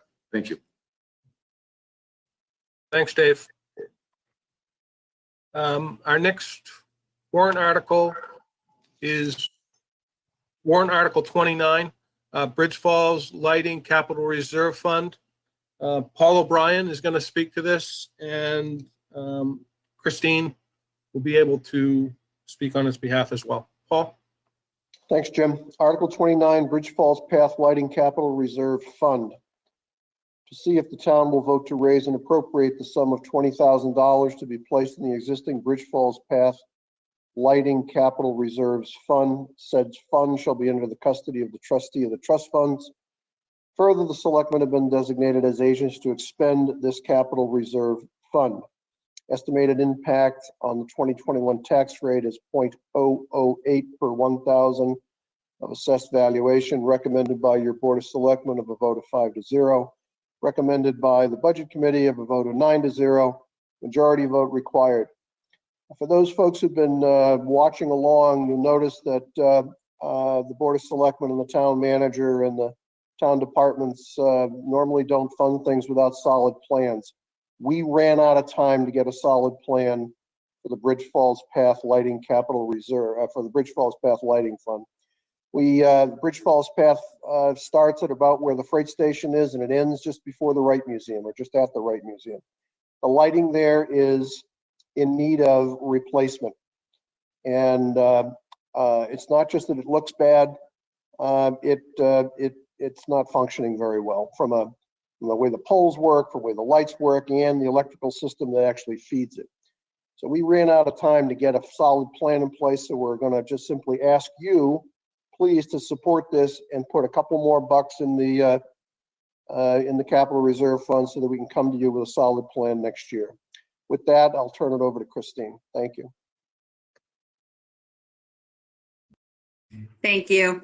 Yes, so this path is very well utilized. And I will say we have gotten our use out of the lights over there. But as you can see from some of these pictures, we have kind of duct taped and used the facility, the lights as much as we can. And now we need to look at upgrading. I did reach out for quotes before and we were looking at it. However, we were kind of holding back a little bit to see what was going on with the railroad station. Right now, that area, we have the railroad station over by the chamber, Bridge Falls Path, and then the other side. And so we want to kind of have those lights all work together as far as aesthetically pleasing and functionality.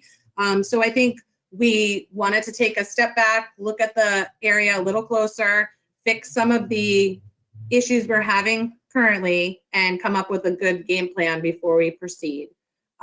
So I think finishing up that railroad project over there and then looking at what we currently have for lights will help that situation. We already have 20,000 in that fund, and we're asking for another 20, I believe. And the estimates we got to replace could vary from 60 to 120,000. It really depends on the poles, the lights, and replace some of the conduit and electrical wires underneath the ground. We need a whole new system for some of that. So it might be a phased project, but we're just trying to get the money in there so we can start planning. And we Christine. would appreciate your support. Jim, do you have anything to add? No, I would just add that, thank you. I've had a very, very preliminary conversation with Barry. Barry, myself, and Christine will work on this through the summer. We may also engage Public Works with the Railroad Ave layout project. The hopes are that we are coming to you in 2022 with a comprehensive project to get this done in the year 2022. So we look forward to your support on that. Our next article is warrant article number 30, which is the ABENAKI Ski Area Capital Reserve Fund. This is going to be presented to you by Linda, and Christine will speak on its behalf. Linda? Thank you. This is the ABENAKI Ski Area Capital Reserve Fund to see if the town will vote to raise and appropriate the sum of $20,000 to be placed in the existing ABENAKI Ski Area Capital Reserve Fund. Said fund should be under the custody of the trustees of the trust fund. Further, the selectmen have been designated as agents to expend this capital reserve fund. Estimated tax impact 2021 is 0.00 per 1,000 of assessed value. Recommended by the Board of Selectmen 5-0. Recommended by the Budget Committee 9-0. Majority vote is required. In 2000, this capital reserve fund was established in 2015 after the Friends of ABENAKI gifted the snowmaking equipment to the town. A few years earlier, the Friends of ABENAKI had gifted the groomer. It was the feeling of the Board of Selectmen at that time that it made sense to save over many years for the replacement of the major equipment at the ABENAKI ski slope. And with that, I'll turn it over to Christine. Thanks, Linda. Yes, this fund was set up in 2015, like Linda said, and it actually is a great way for us to keep track of our assets and kind of plan what we have happening. We did have on there that we were to purchase a new groomer. However, we were able to use the funds to have a groomer fix and then continue to save money and get a new groomer in the future. And by new, I mean used groomer, but they are quite expensive. Last year, this fund, we requested $16,000 that we have done since 2015. I believe we haven't really increased it. This is the first year I'm asking for an increase to $20,000. And that is because our groomer is, we did get a fix on it, but it will be in the future a big purchase that we have to spend, and we don't want to drain that account. We also utilize this account for replacing the rope. So there is, I don't know, Jim, is there another sheet attached with this? Okay. So I do have a spreadsheet that actually shows you everything that's in there. So we utilize this quite often. There is a decent amount of money that we're saving for that big purchase of the groomer. And when we have the right price and we need it, we will utilize it. And we would thank you for your support for this. And if you have not been to ABENAKI, you should definitely visit it because not every town is lucky enough to have it. Thank you, Christine. Warrant Article 31 is the fire truck and apparatus replacement capital reserve fund. Chairman Harriman is going to read the article, and I believe Deputy Chief Zotti is going to speak on his behalf. Brad? Thank you, Jim. This Article 31, Fire Trucks and Apparatus Replacement Capital Reserve Fund. To see if the town will vote to raise and appropriate the sum of $196,000 to be added to the existing Fire Trucks and Apparatus Replacement Capital Reserve Fund. Said fund shall be under the custody of the trustees of trust funds. Furthermore, the selectmen have been designated as agents to expend this capital reserve fund. The estimated tax rate impact for 2021 is 8.3 cents per $1,000 of evaluation. Recommended by the Board of Selectmen by a vote of 5-0. Recommended by the Budget Committee by a vote of 9-0. A majority vote is required. This annual appropriation allows the town to replace and update its fleet of firefighting and rescue equipment. As with the Public Works Department, this capital reserve account maintains a level tax impact on the town and uses a spreadsheet that shows the life expectancy of each truck and piece of apparatus.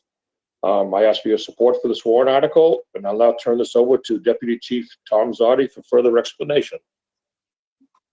Thank you, and I'll keep it brief in light of the chief's previous comments about the ladder truck article, which is our major proposal for the coming year. As anyone who's followed town government over the years knows, we've had this capital reserve program in place to replace fire trucks and other big ticket items in the department for around 15 years now. And I think as a general statement, we consider it a success and continues to be successful. This warrant article, $196,000 towards that fund, is actually similar to the last few years. And it allows us to maintain what I've come to call the piggy bank theory. We put aside a certain amount of money every year from tax dollars, saving up for these, primarily these apparatus, which as you know, are north of $500,000. And in the case of the ladder truck, over $1 million. This allows us to replace them on a regular schedule with a minimum of incredibly high general operating maintenance costs and so forth. It allows us to replace them when the national standards suggest it and the manufacturers suggest it, and keep up with the latest safety equipment that's required in newer apparatus, both from a operational standpoint, the firefighters who ride in the apparatus and respond to calls, and things like vehicle emissions and so forth. Again, the program we feel has been successful. It allows us to maintain that consistency in the tax impact of the big ticket items here in the fire rescue department. So we'd ask for your support. In 2021, the big project, as you heard about earlier, is the proposed replacement of ladder 1. Beyond that, the next project for fire rescue that would involve the capital reserve fund is scheduled for 2024 when we replace one of our engines. Beyond that, we ask for your support and appreciate it. Thank you, Chief. Warrant Article 32, Dispatch Equipment Capital Reserve Fund. This article will be read by Dave Senecal and spoken on behalf by Chief Dean Rondo. Dave? Yeah, thank you. Article 32, Dispatch Equipment Capital Reserve Fund. See if the town will vote to raise and appropriate the sum of $150,000 to be placed in the existing Dispatch Equipment Capital Reserve Fund for the purpose of replacement of the dispatch console or other related equipment installation and other related expenses. To authorize the funds in the amount of $100,000 from the town's unassigned fund balance. Furthermore, passage of this article shall authorize $50,000 in funds shall be raised by general taxation. Said fund shall be under the custody of trustees of trust funds. Furthermore, the selectmen have been designated as agents to expend this capital reserve fund. Estimated tax impact 2021, 0.021 per thousand. Recommended by the Board of Selectmen 5-0. Recommended by the Budget Committee 9-0. Recommended by the Police Commission by a vote of 3-0. Majority vote is needed to pass this. And I will turn it over to Chief Rondo. I'm sure he has some wonderful words of wisdom on this. Thank you very much, sir. I appreciate that. So there's no mysteries here. This is the same capital reserve fund that we established 3 years ago for the same purpose. And just to refresh everybody and give everybody the same foundation, about 4 years ago, we were told that our existing dispatch console was on its last legs. Shortly thereafter, it suffered a near stroke, and we required some brain surgery. We had to replace some of the internal components. The issue is that the system is no longer supported by Motorola and Microsoft in terms of its software and some of its hardware components. There are no more upgrades or even repair parts that are available in the system. We have to scrounge them from other towns, or we have to go on eBay and try to get these off of some sort of auction site or what have you, or fabricate them, which is never a good solution either. So that being said, we decided that we needed to do this warrant article about 3 years ago. This is really what controls everything that happens within the Wolfeboro Police Department. The dispatch console is really a very large computer bank that controls all of the communications recordings for all of police, fire, EMS, water, sewer, highway department, everything that you can imagine. It controls it. It's part of our dispatching software, records all the activities of police and fire. So this is really an integral part of the Wolfeboro Police Department. So I want folks to understand that this is really more than just a push-to-talk radio. That's not what this is. So having said that, this will get us fairly close to where we need to be.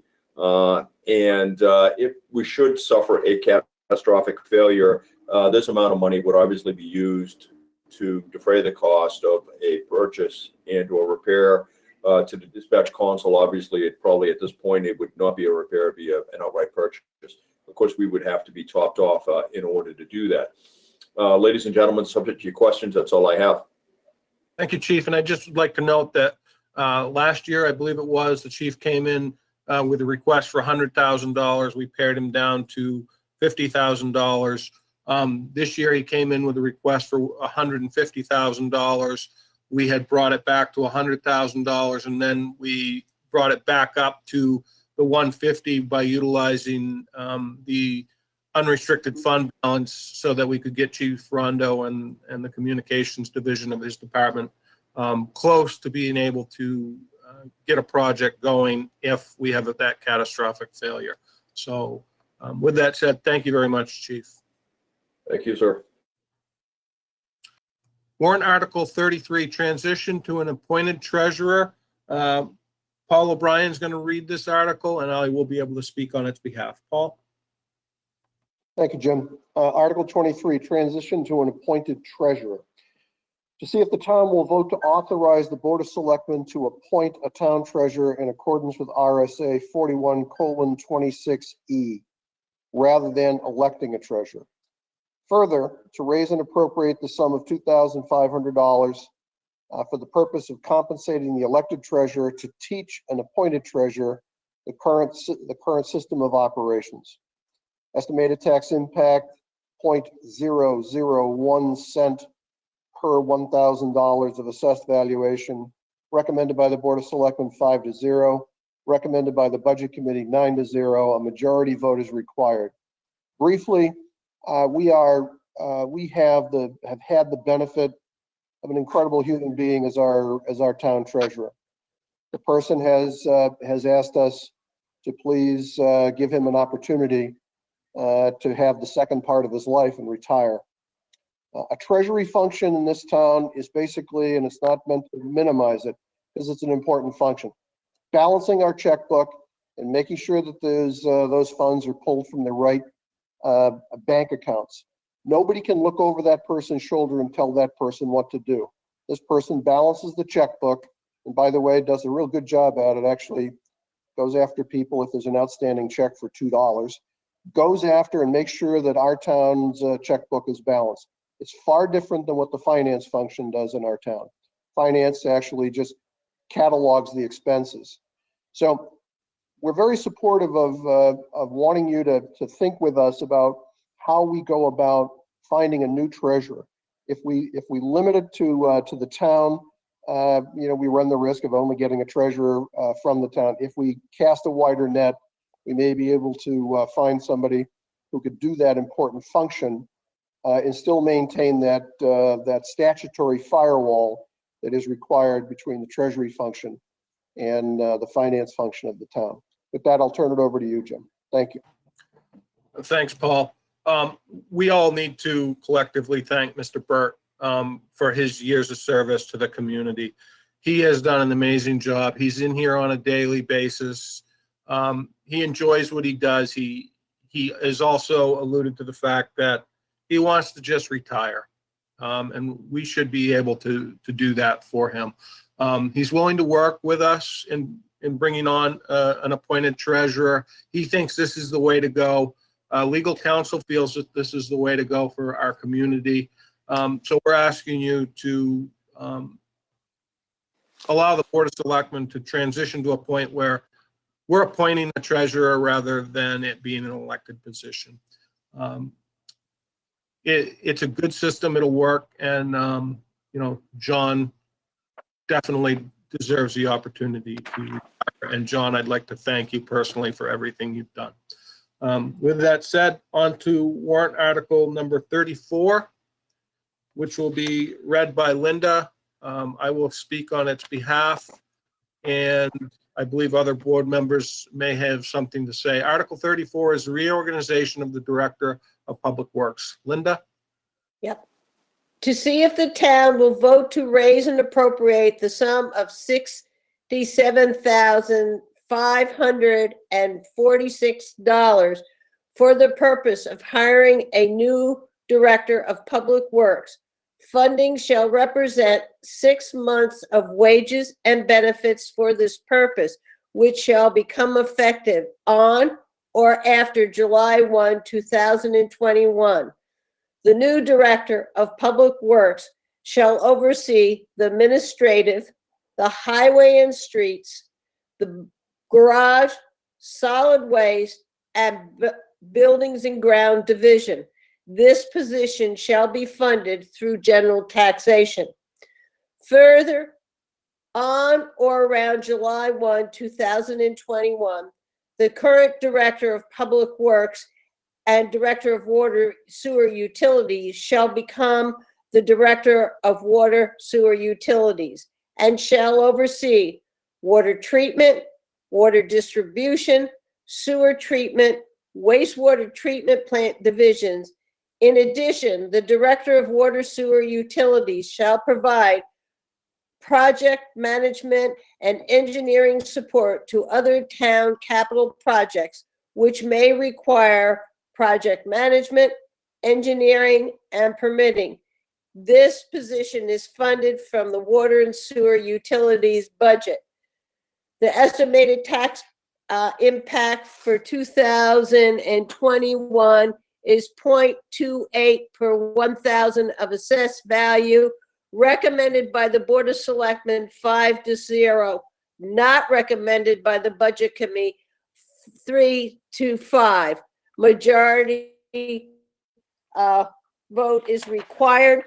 I'll start off. I am sure the other members of the board will have something to say on this warrant article. In 2025, the town was in crisis management with a default budget, a water moratorium, a DES administrative order against the town's effluent disposal system. In 2006, the position of town manager, Director of Public Works, and Director of Water Sewer Utilities were all vacant.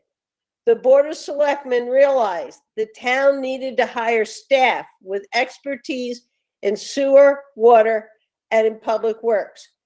After reviewing the management structure and budgetary impact, the board decided in 2006 to change the town's management structure by combining the position of Director of Public Works and of Water Sewer Utility into one position, the Director of Public Works and Water Sewer Utilities.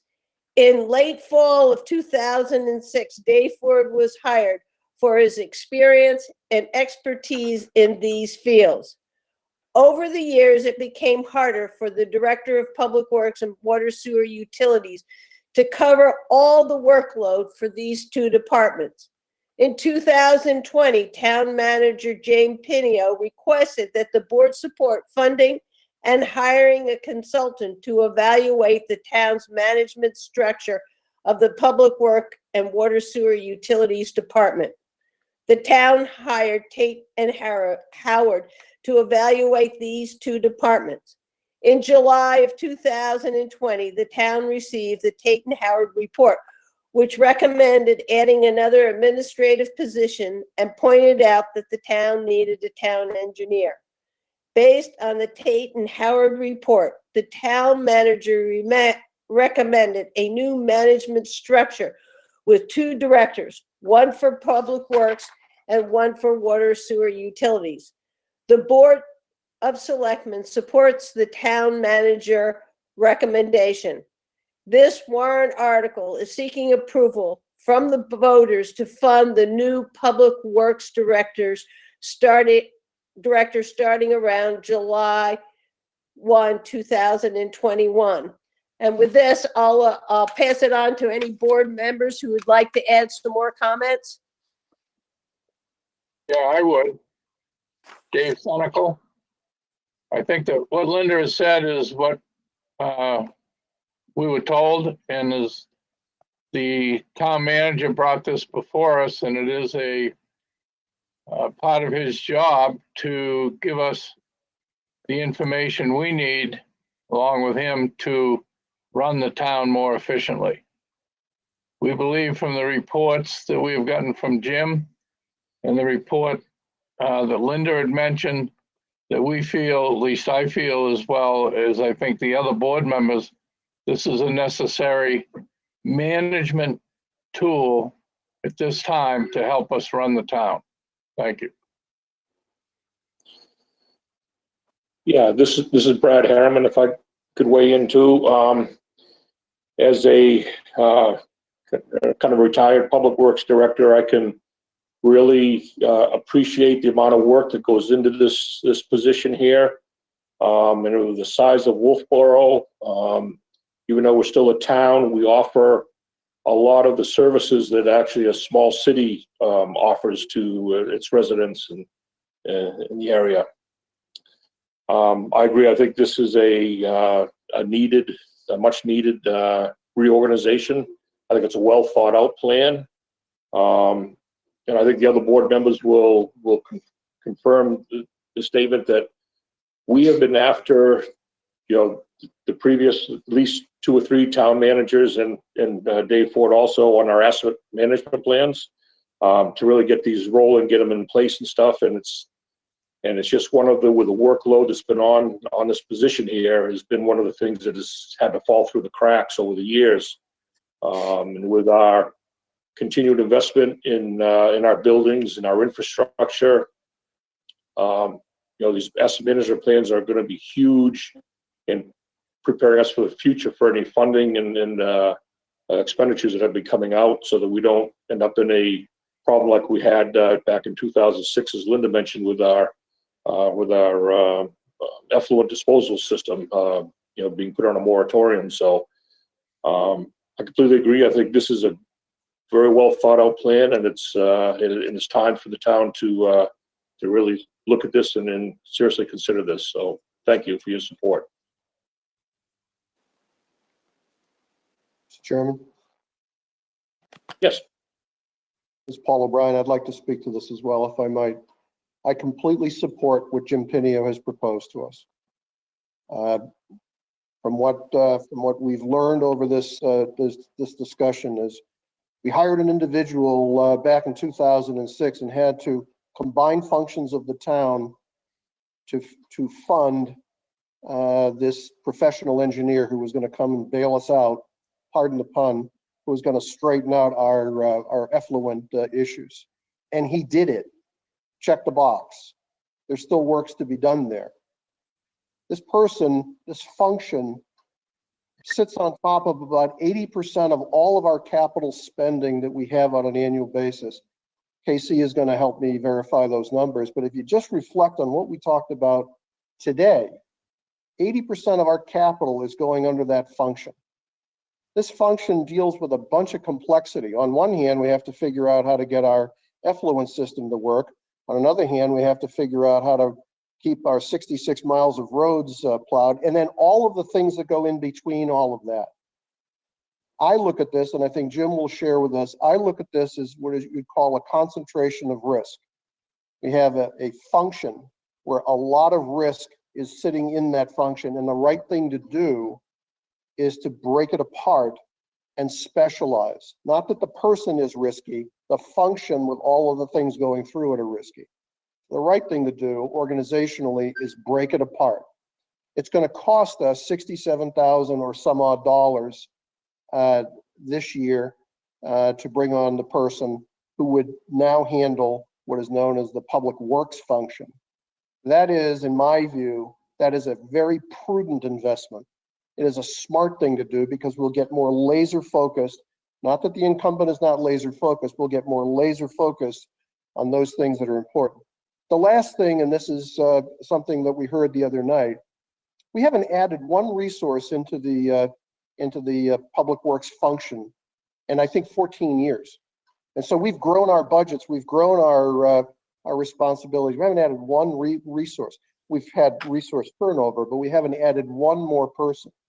So at the risk of belaboring the point, I am completely, from a management point of view, from an operations point of view, from a financial point of view, I am completely in alignment that we need to do something here.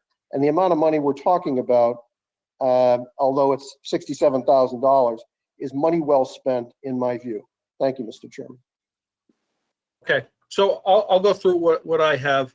Little bit of background information. When I came here in the spring of 2016 as the fire chief, I had the opportunity to watch Dave Ford at work, and I was inspired in the way that Dave Ford presented items to the town in select board meetings. When I was introduced to the town as the next fire chief, Dave Ford was given a presentation, and it was exciting for me as a new individual coming to town to watch. And over the next couple of years, I got to know Dave, and I really couldn't understand how he was keeping all of this going as I learned what his job really entailed. With that said, when I stepped into the role of town manager in December of 2018, Dave and I began to have conversations. And those conversations were about the organizational structure of the divisions that he manages. And, you know, we went back and forth with all kinds of different options and organizational plans and whatnot. And finally, in December of 2020, we just said, stop. Let's just stop, and let's bring somebody in who knows this stuff inside and out and is an outside entity to be able to look at the organization and say what's working, what's not working, and what's the best model going forward.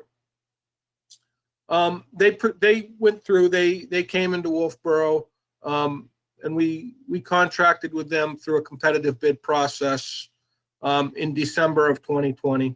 They performed an overall assessment of the Department of Public Works and Water and Sewer. They interviewed staff. They observed business practices. And it was an interesting process to go through. And when I sat down one afternoon and went through and built out the organizational chart for the current organization, the green areas here, solid waste, buildings and grounds, highway, garage, water, and sewer, those are all functional areas which Mr. Ford is currently responsible for managing, which makes up $6.38 million, 26 plus full-time employees, and 3 part-time employees. If you've watched this whole presentation this afternoon, Mr. Ford has given us a significant amount of additional capital projects, which fall under his umbrella. And I continue to ask myself, how does he do this? And the answer is he does it, but he can't continue. And that was pointed out very clearly in the Tata and Howard report when we got it back. So what are some outcomes to the change of the organizational structure that we're proposing? As Paul said, reduce concentration and risk. Financial, we just said over $6 million in operating budget, not to mention the financial requests in capital projects. Our projects, there's a number of projects that come forward. And you know what? If there's another project that comes through the door this afternoon, Dave Ford's going to step up to the plate, and Dave Ford's going to manage that project. That's what he does. But it's an impact on him. It's an impact on his quality of life. It's an impact on his staffing, and it's an impact on the operations. The other thing is continuity of operations. You know, if Mr. Ford were to leave, we would be in a world of hurt. We would not be able to replace him. So, you know, succession planning, we need to start that now, as opposed to when he announces he may retire. So this needs to happen. Other outcomes we're looking for: improve focus on our business practices. Better communication leads to better trust, not only with the staff, but with the people in the community. Greater efficiencies, improve morale, and a quality of life and work balance. Right now, I don't think we have that with a lot of our staff. Creation of succession planning and development thereof. And we've got a number of asset management plans that are struggling for us to give them the attention which is required. So we need to focus some of our staff onto those asset management plans. So what are we proposing? We're proposing two organizational structures. The organizational structure on the left, the proposed water and sewer utility, would be managed by Mr. Ford, and it would have three divisions under it: water treatment, water distribution and sewer collections division, and the wastewater treatment division. As well, we would work with Mr. Ford in helping us to complete some of those capital projects associated with general fund budgets. In addition, we would be requesting to bring on a new director of public works, and those functional areas that that individual would manage would be the highway division, the garage division, the solid waste division, and the buildings and grounds division. You heard Dave speak earlier. Buildings and grounds is an area where we dedicate a lot of time and we got to get better at. So that's something that we need to focus on greater in the future. The other thing that's not terribly addressed here is stormwater management. Stormwater management is an issue that is going to be coming in front of us in the future that we're going to have to dedicate additional resources to. And that's something that will probably require both entities, meaning Public Works, Water and Sewer, and the Planning Department, to make that happen going forward. So that's a collaboration. So with that said, you know, what we're looking for is for you to support this reorganization plan. If you have questions, please reach out to me, reach out to one of the Board of Selectmen members, and we will work with you on providing you the answers to the questions that you may have. This is our last warrant article for the afternoon and for the year 2021. With that said, I will stop the screen share. I'd like to thank everybody for the time that they've put into this, the department heads, the Board of Selectmen, the Budget Committee. It's been a process. We're coming to the end of it. And with that said, I'd like to hand it back to Chairman Harriman for any closing comments. Thank you, Mr. Pinio. Yeah, just in closing, I just want to remind everybody that on Tuesday, February 2nd, we'll be having our deliberative session. We will be meeting up at the Kingswood Regional High School complex in the new Arts Center. We will be following the governor's guidelines for, for social distancing and masks will be required. There is plenty of room in there for the social distancing to be seating and stuff. So we hope that people will come out and support these articles here that we have. We do have a snow date of the 4th of February in case the weather is bad on the 2nd. And so in closing, that's all I have. I understand this is obviously a new procedure, doing this remotely here. So hopefully this works out for everybody's satisfaction, that they understand all the articles and everything. So I see, Linda, you have a comment you'd like to make? Yeah, I just want to remind them that on March 9th is when the general election takes place from 8 to 7 at the Town Hall, Great Hall. So they need to put both of those dates on their calendar. Yep, thank you.